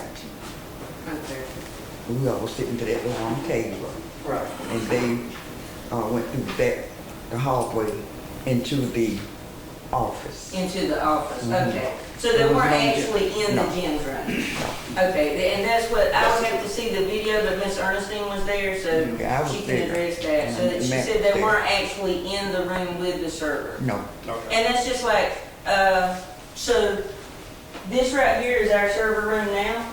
and we're putting the window there so that the public can see everything that's happening. And they'll be able to see, and they may come in this room, so they'll come through the office, and they'll be in here, but they won't actually be in the room with the equipment. Okay. So the only people allowed in there would be myself, Summer, and the board members. Okay. Well, see, again, thank you for answering that, because that was one of the questions. Not only me, some other people I talked to saw that, and that was really, so you answering the question, and I hope, because, it's apparently the last people took privileges that they weren't supposed to have, so everything is up for questioning, so I'm glad you answered that. Thank you. Okay, thank you. Very fair question. Any other public comments? Ben? Oh, I'm sorry, hang on, go ahead. No, you go ahead, Ernie, go ahead. This is somewhat relative. The way I start out, it won't sound relative, but character does. If you will matter. stand up and mention your name, Ernie, I'm sorry. My name's Ernie Rowland. There you go. Character does matter. Obviously, we've got some bad character issues, and it obviously started with our president. And the reason I'm bringing this up is there's a good chance this guy's going to be very competitive. The guy's got 90-something indictments against him. He's got a bunch of people that are willing to cheat for him. They're willing to overrun the country, have a coup, and do all these things. And all these people, I believe in bipartisanship, but all these people that did all these things were from one party. Let's be perfectly clear on that. And the reason I'm bringing that up has to do with y'all. It's not saying that because you're a Republican that you're a crook. But we got to be leery of that. These people, the Democrats are not wanting to overturn this country. They want democracy, they want voting rights, they want all these things. And what's really got me upset is the people that don't want it. Most all of them are affiliated with one party. Now, does that speak for the whole party? No, but it speaks for a ton. Okay. And with what all's going on, this vote could end up tomorrow, if it's president, could end up to 52-48. In favor of the current president winning. You say, well, that is soft, but we got a big problem. We got 48%, if it turned out that way, or even 40%, or even 30% that are willing to go for a sexual assaulter, a guy that goes with pornography, a guy that goes with all these things like lying all the time, all these character issues. I know we all have policy differentials, but all these things. And the point I'm leading up to is we got to be careful, especially on one party, what they're really trying to do. And this party is not Democratic. Am I bipartisan? I want Washington to get along good. I don't want them to shut down the government. I want them to hold hands. I want them to go out to lunch together. But yeah, obviously they don't get along. They don't trust each other. And one's very much more trustworthy than the other. Now I know that sounds political, but it's a fact. It's a fact. The Democratic people, the democracy, they're not trying to overthrow it. It's this other side. And we got to be careful who we let in offices. The Republican chairman of the party, she somehow pulled all this off. Had to have people to go along with her. And I hate that. Thank you. Any other public? Go ahead, I'd like to know, and I think Jim had asked that question, how these people knew to come to Coffee County. Did Sidney Powell and Rudy Giuliani sit in a room with a map and they're throwing darts and they run over there and they look and there's Douglas. We can go down there. Also heard, Jim, we heard that Ware County was a target. So how did they pick Douglas, Georgia? I mean, I've lived here 50 years. And I'm from the Atlanta area. And I love Douglas. I love Coffee County. I've got son, daughter-in-law, and 5 grandchildren. But how did they pick Douglas, Georgia? That's a great question. I wish they'd have picked it up. Wish they'd not have picked it all, but I agree with you. Yeah, the truth at some point. I think the answer's obvious. But it's sad. Millions and millions and millions and millions of dollars have been spent. And they've gone across this country 60 times, I think, 60 plus times. The courts have said there was the election wasn't stolen. So when's it going to stop? But don't pick us. Don't pick Coffee County. Don't pick anybody. But if you think that these people in your community that allowed that are your friends, I don't want them as friends. I'll tell you, Eric Cheney. Eric was on my baseball team that I coached when he was 15 and 16 years old. This was for a month through the Douglas Parks and Recreation. And Eric wasn't the best athlete in the world, but he worked his tail off. And I told him that. But I told him too, there's things we don't do. We don't cheat. When the game's over and we lose, we tip our cap to the other team. Losers blame it on other people. And winners have something in common.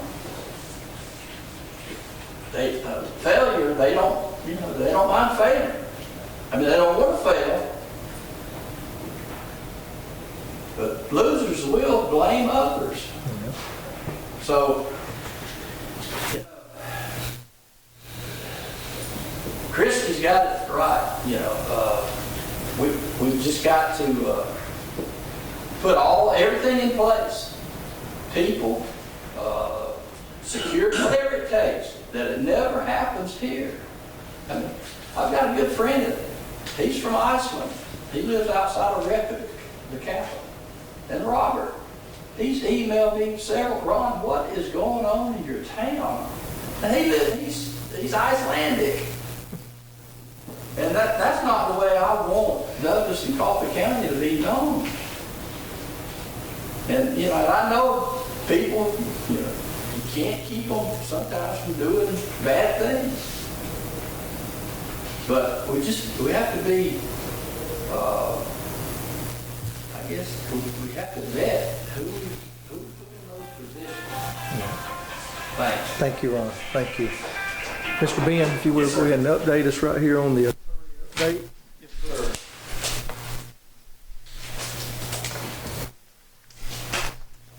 Matthew, you okay with me?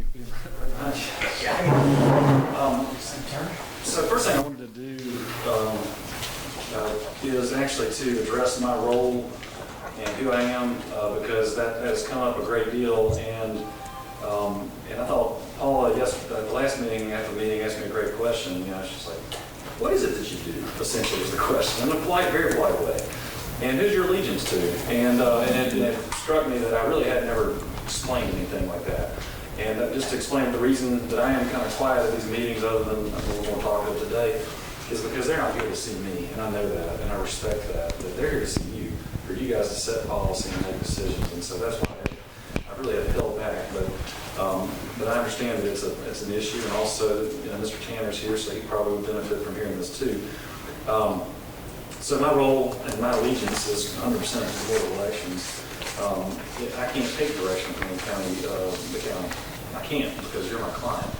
And I've got ethical duties to honor, and I know those duties, and I respect them, and that's the reason that I've got the reputation that I have. It's the reason I've got the highest ethical rating that can be received by the Martinville Hubble Service, and it's the reason I have the other accolades I have. So I know my duties. My duties are to you. I assure you of that.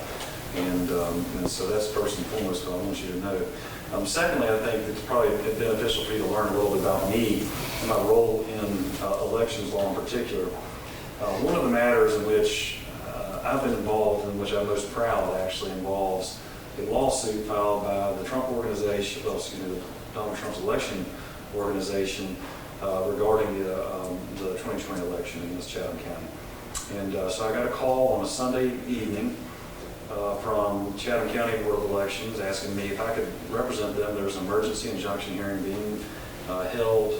I think I had about 24 hours notice, and would I please help? And so I said, okay. And I said, let me call you back. And so I hung up. I talked to my wife, and my wife said, well, why is this a debate? You've got to do this. You've got to protect our democracy. And so I said, okay. And so I got in it, and the allegations essentially were ballot stuffing. What it was a person who was a Trump observer saw in Chatham County some ballots that looked like they were getting reinserted into the machines.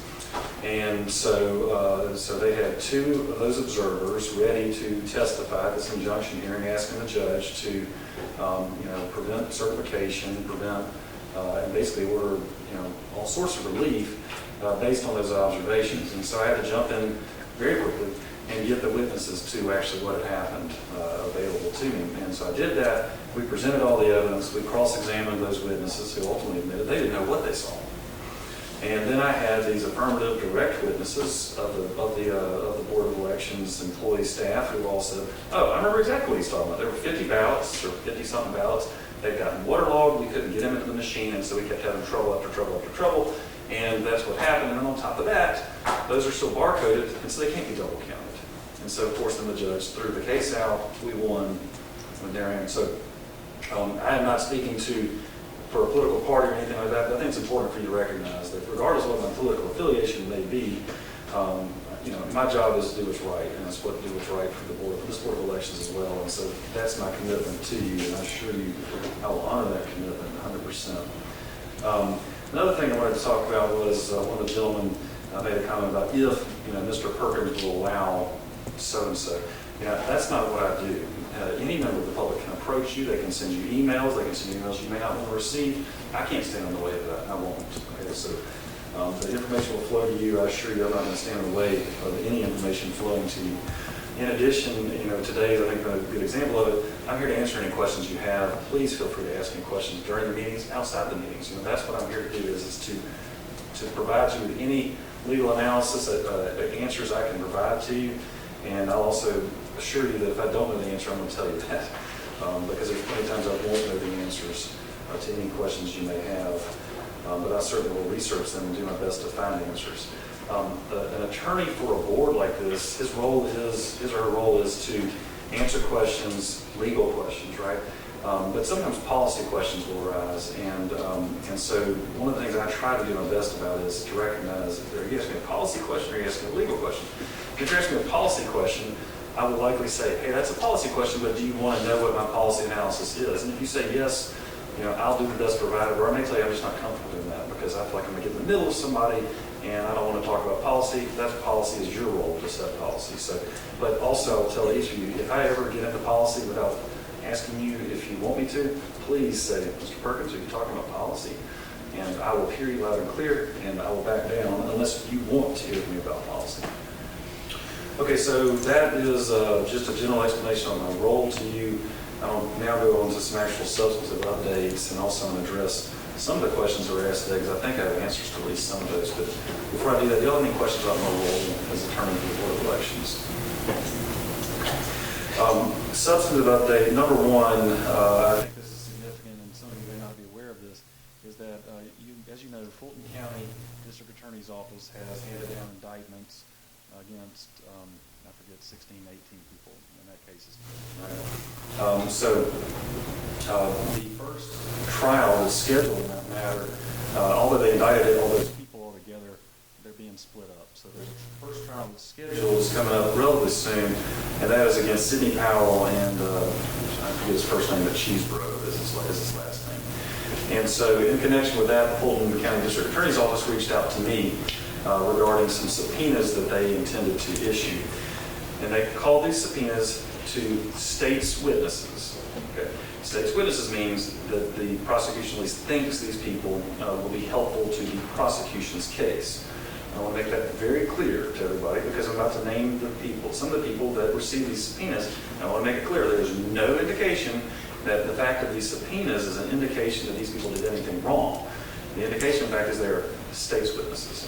Okay, the subpoenas were issued to Mr. Stone, the former chairman, to Ernestine, Thomas Clark, our current board member, and also to Eric Cheney, a former board member.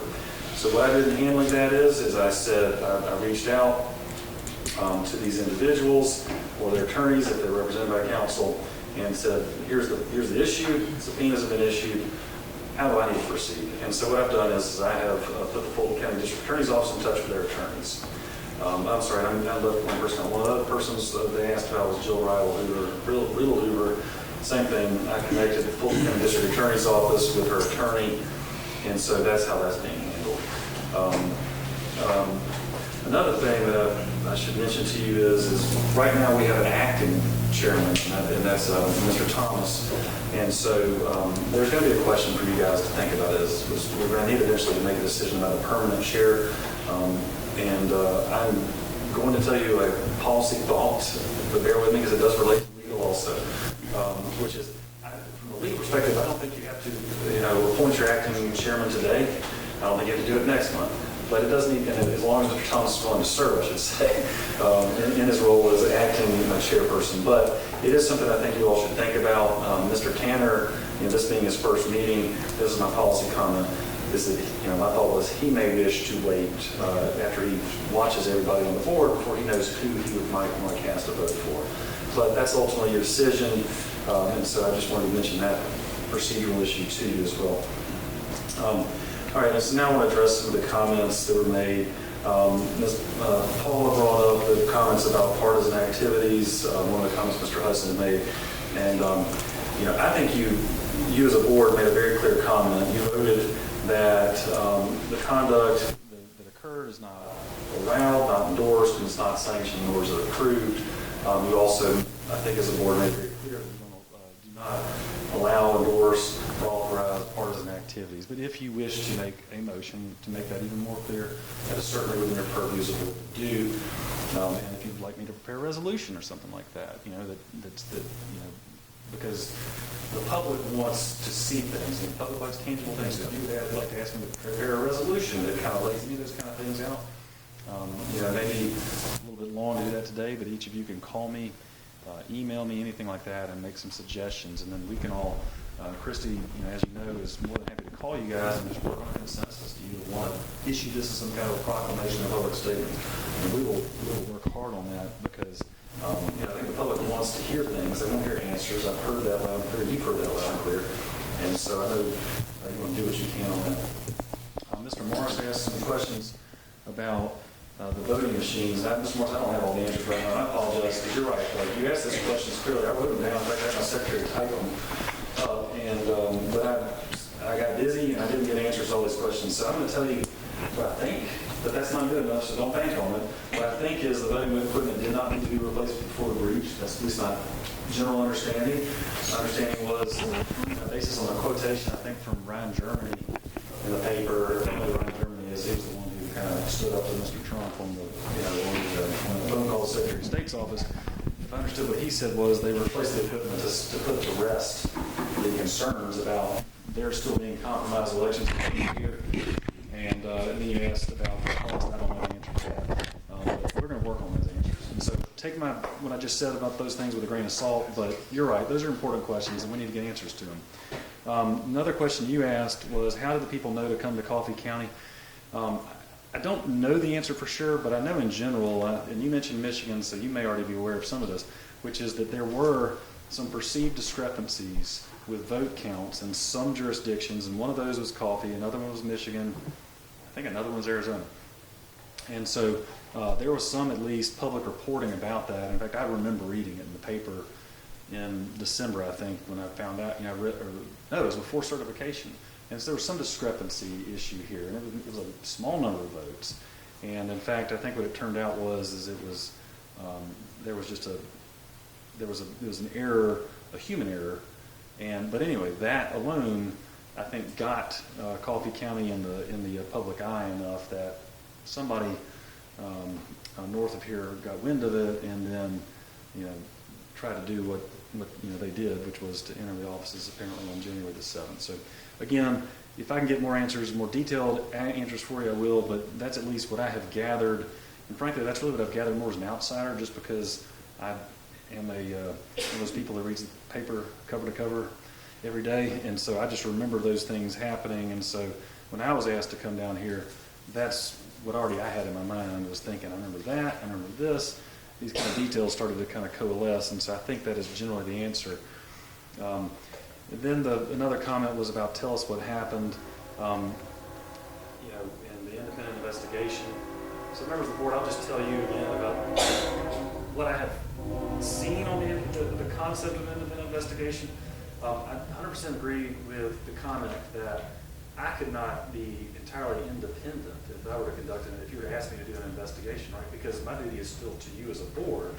And that would change things slightly. But I will tell you, as a lawyer and a practitioner, we have a great deal of information about what happened, what I've seen. And that includes some articles that Mr. Hudson has provided to us, which I thank him for. There's one in particular. It is long, and it is a detailed article that gives you a whole lot of answers. It doesn't answer every question, and I think it's totally fair to say it doesn't. One of the things I run into as a lawyer all the time, though, is that you don't get answers to every question. And sometimes that's just because the people who know the answers aren't going to tell you. And in this instance, the people that know the answers, at least from what I can tell, all have lawyers and are not about to talk to you. And I think, I don't like to throw names out there, but I think we all know what I'm talking about. And so I don't know that we'll ever get all the answers to the questions. And so, at least from a behind-the-scenes perspective, that is why my mindset has been protect democracy, protect the systems, do what's right. And so, I think we're really blessed to have Christy here. I thought you were blessed to have Rachel as well, because those people are your frontline commander of the gate, and you've got to be able to trust them, because those are the people that, if a breach can happen, that's the easiest place for it to happen. And so,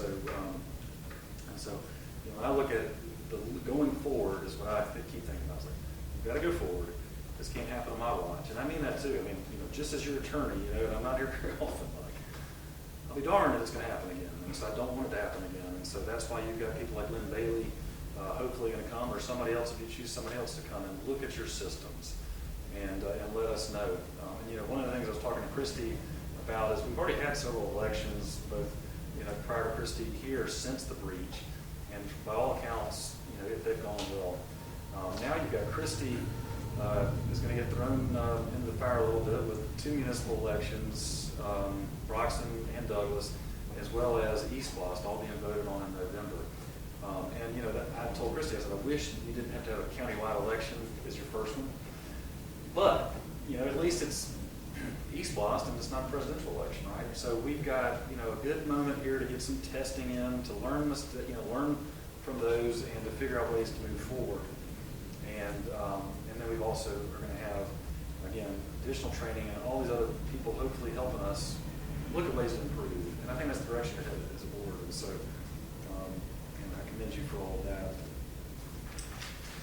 Let's see.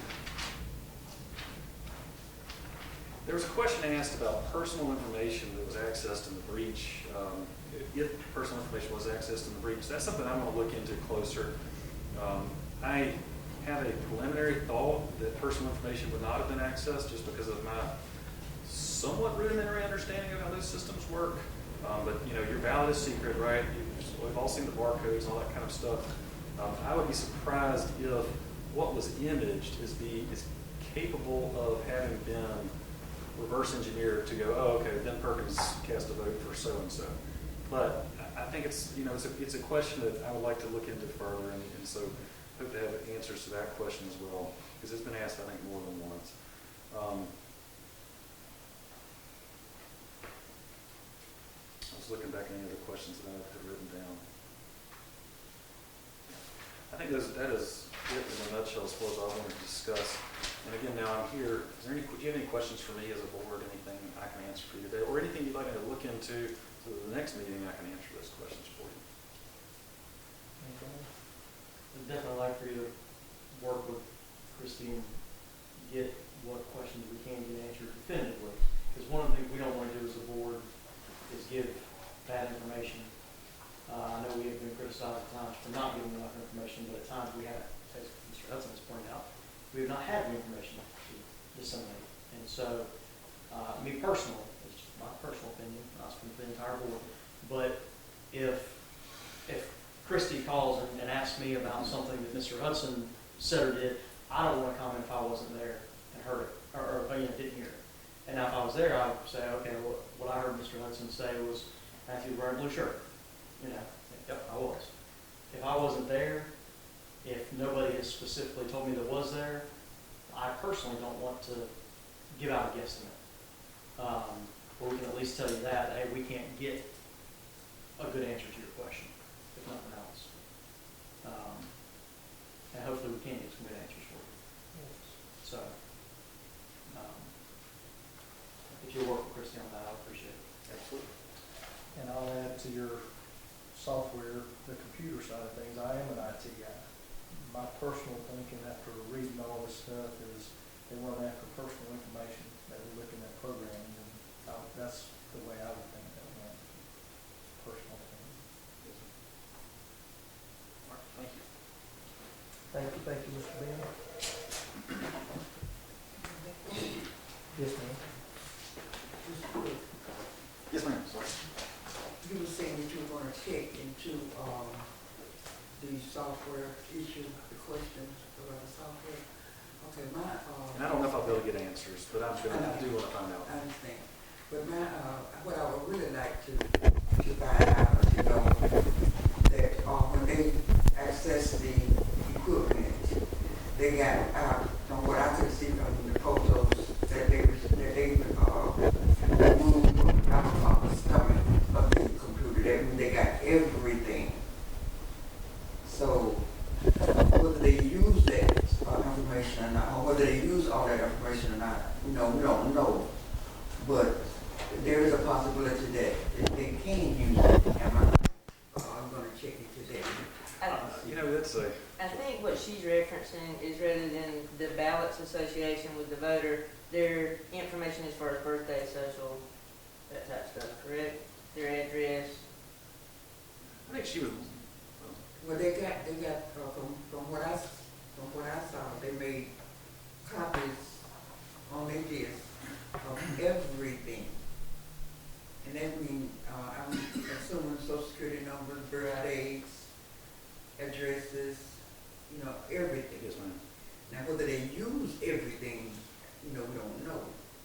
But I would like to know if there's something that we can do about it to keep them from not using those right, and so this is what I do know from just doing a lot of reading, and in fact, Mr. Thomas may speak to this, may have some knowledge as well as far as the technology, but what I've seen is that the Secretary of State's office is saying that whatever they got, they can't use to compromise the systems in the future. So that's what the Secretary of State's office has said. And then I know that there's an organization that does not believe in electronic voting, but instead believes in hand-marked paper ballots.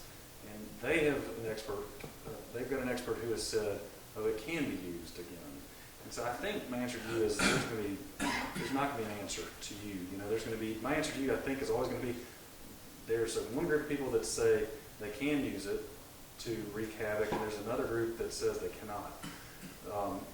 Just an observation is that if the Secretary of State is willing to say that he's confident in the elections, and that being his probably number one most important job, that gives me some level of confidence, because he's going to sacrifice everything. I mean, he has said just unequivocally, these unequivocal statements that I am confident in the integrity of the systems despite this breach that occurred. And so my thought was, that's a very gutsy thing to say unless he really, really believes it. But so I don't know that I can go give you any better answer than that today or next month. Do you have any thoughts on that? And I'm going to go back to using your terminology here. My rudimentary understanding here is I'm thinking Christie's going to put all your personal information in on that system. That's a totally different system than what they access. I understand the breach took place, but they're not actually storing your personal information when you're voting. That's the way I understand it. And I don't think that was accessed at all as far as the right, which all that does, from what I understand, is just passes the information to voting along. That software actually submits your votes, not your personal information. That's the scanner. Right. Well, scanner, the server that actually counts your votes and the whole. So what I can tell you is the system that we put your personal information in goes through the Jarvis software program, and it has to be connected to the internet. The EMS server is not connected to the internet. Nothing in that room is connected to the internet. There's not even internet access to that room, and it is for the sole purpose of security, so that it can't be hacked into if it's not connected to the internet. It would have to be a blatant allowing someone in there, because it's nothing in there can be connected to the internet. So that computer should not be able to access Jarvis where the internet is, which was previously ENET. Now, I don't know what everything they were allowed access to that day, but I do know that that's how it currently works. Totally separate systems.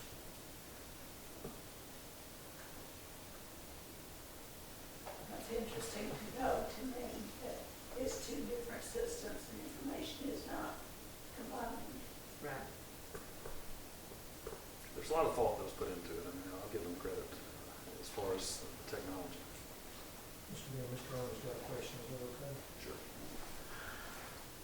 The people, the guys, the computer guys that access that equipment, you know, come down, and I know they could lie about it, but I'm sure somebody, Secretary of State or the Georgia legal system, somebody's had to ask them the question, you know, what they found and what they did with all this stuff. It's been turned over. I mean, from what I can tell from reading the Fulton County things, that, you know, my understanding is 100% Sullivan Strickler turned over what they got. I think physically and imaging is my understanding. So I reckon the question would be, in that small amount of time, could they have done something, whatever the Social Security numbers, birthdays, everything else that they got? Sounds like to me, probably not, but we don't. Yes, sir. I mean, I think, you know, what I'm understanding is like what they got was was not the one with names and dates of birth and things like that. It was actually like the election side of things, the election software. That's my understanding. Again, bear with me, but that's what I've heard repeatedly. Weren't you here, you were there the day that they confiscated? Yeah, I was going in the courthouse, and all the guys looked like they had bulletproof vests, and law officers and everybody, they were taking the machines out of the voting office. I just happened to be parked over that way. But I was just hoping that, you know, that I know they were trying to find out flaws or whatever they could find out, but we just hoping that personal information or whatever has not been shared. And I'm sure right after they found out about it, they probably went to those individuals that Latham and all of them had brought in to ask them all the right questions and make sure whatever they got their hands on, they got their hands on it quick enough, is what I would think. Well, and you know, to your point, we've not seen any indictment for the resharing of, you know, that information, right? I mean, and so that would tell you something right there, I think. I mean, what I've gathered is that Sullivan Strickler came in and, you know, gathered data, right? They copied data essentially, and then I don't know if that's exactly where it stopped, but I don't know that anything much else happened after that. I mean, you know, there's something in the indictment that is missing is this communication between Sidney Powell really about what to do with this stuff. And so I kind of wonder if it was like, you know, like my chocolate lab when they catch a squirrel, and it's like they catch a squirrel and now what do I do with this thing in my mouth? You know, like I don't know, but and I don't mean to make light of it because it's incredibly serious what happened, but I just haven't seen any indication that the data was, anything else was done with it. And I certainly don't blame anybody for being concerned that something was done with it, you know, that there was some kind of efforts at reverse engineering or anything like that. But at the same point, I just know that we know the firm. It was called Sullivan Strickler. They're a technology firm. We know that. We know from everything I've read that they were an open book for the prosecution, you know, as far as, yeah, you can look at everything I got. I'm just a contractor doing what I was, you know, paid to do. And, you know, despite that level of openness, I haven't seen anybody, you know, going after them for further dissemination or anything like that. But I'm not trying to be like Rosie painting pictures. I'm just saying that's what I observed. Yes, ma'am. I guess I haven't looked at my voting sheet when I vote that closely, but our personal information is not on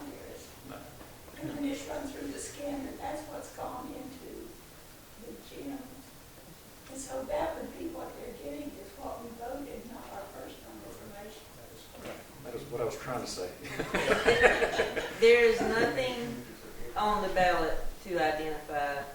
If you put, we've had people put a ballot in the machine and then say, well, I want to change something, give me my ballot back. That's impossible, because once it goes in there, there is no identifying mark and no way to know which ballot belongs to you. You have to have that card to put Right. in to scan your ballot, which is how we know it's a one-to-one Right. deal. So, Well, if that's factual, that would be good on your package that you're gonna put in, that, you know, because some of us don't understand. That'd be a good factual, I read it's gonna be published in the paper.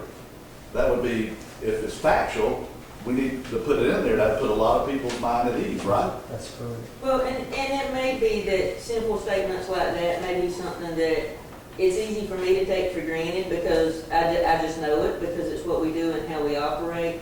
But that is a fact, and we can try to put it in something too. I had a question asked at one of the meetings at James Chapel. What happens to the votes, the ballots, after they're counted and everything is done with them?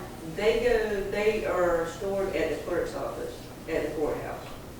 They are sealed and they are stored. For how long? The ballots, I think, I'll have to look, I think forever. it's for a long time. Yeah, like basically, they stay there. They're not going anywhere. And any paperwork that we have, like even an application for an absentee ballot that is not necessary to keep, even that paperwork has to be kept for 2 years. Isn't that right, Ms. Ernestine? All of that has to be kept for a minimum of 2 years.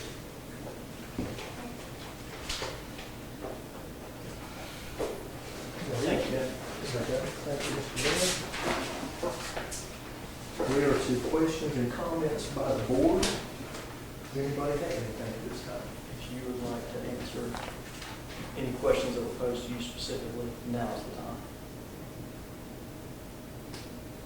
the time. On the question of why I'm up here, I've been pondering it the whole time. I actually can do two things at a time. I pondered it and listening to you. I didn't go to anybody to get on this board. I didn't even actually know it existed. I know the school board, school council. I've been on the school council 3 years when my daughter was going to school back in around 2000. Things like that. But board of elections, I really didn't know exactly what was entailed in it. But I was approached. I've talked this about with my wife about it and everything, and I was approached about it. And the ones that had approached me and stuff, they know me. But there's two things they know about me. That's what my grandma who raised me instilled in me is integrity.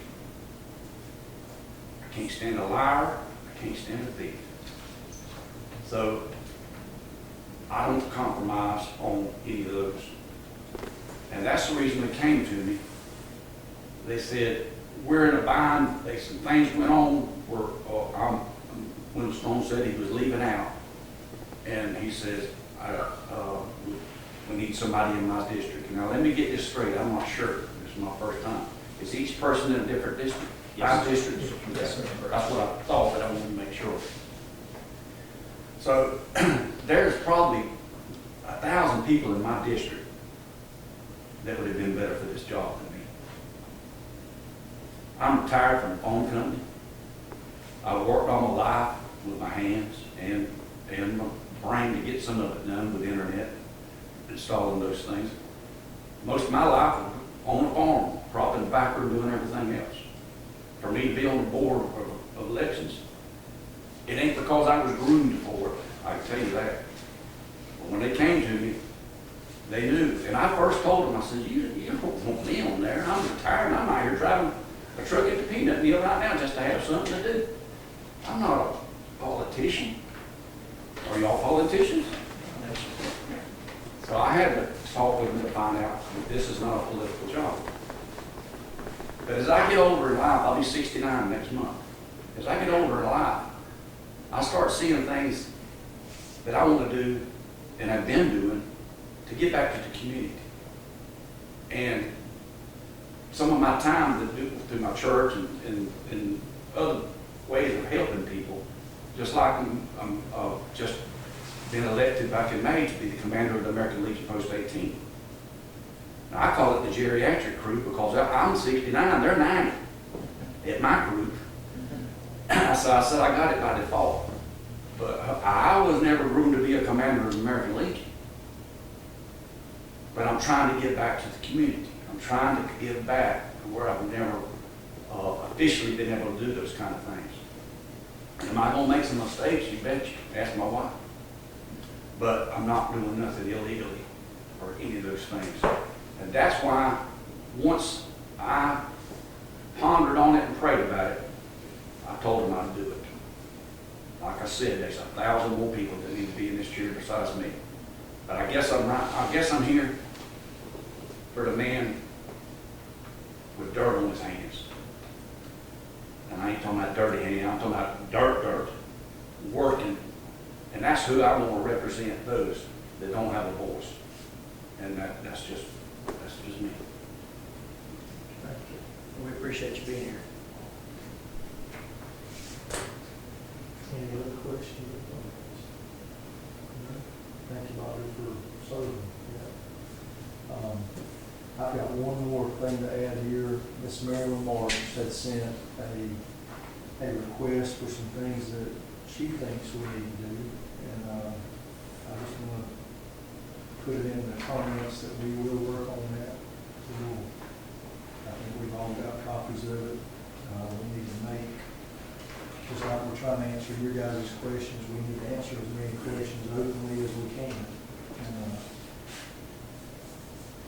I'd like to say I hope that our board is as transparent as we can be, even with each other.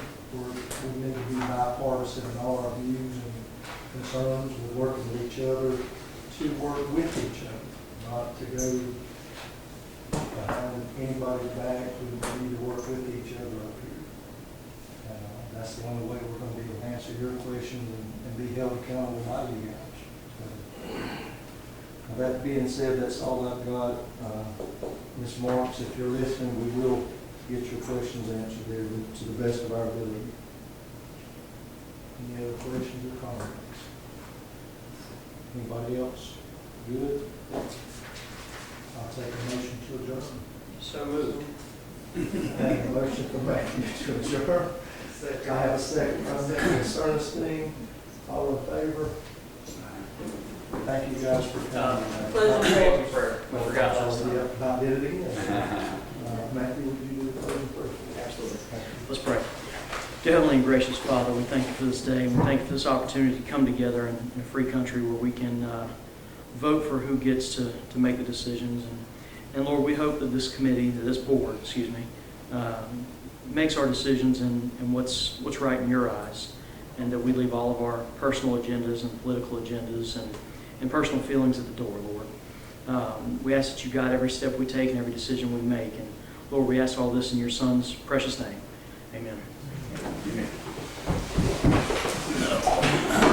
Thank you guys all for coming.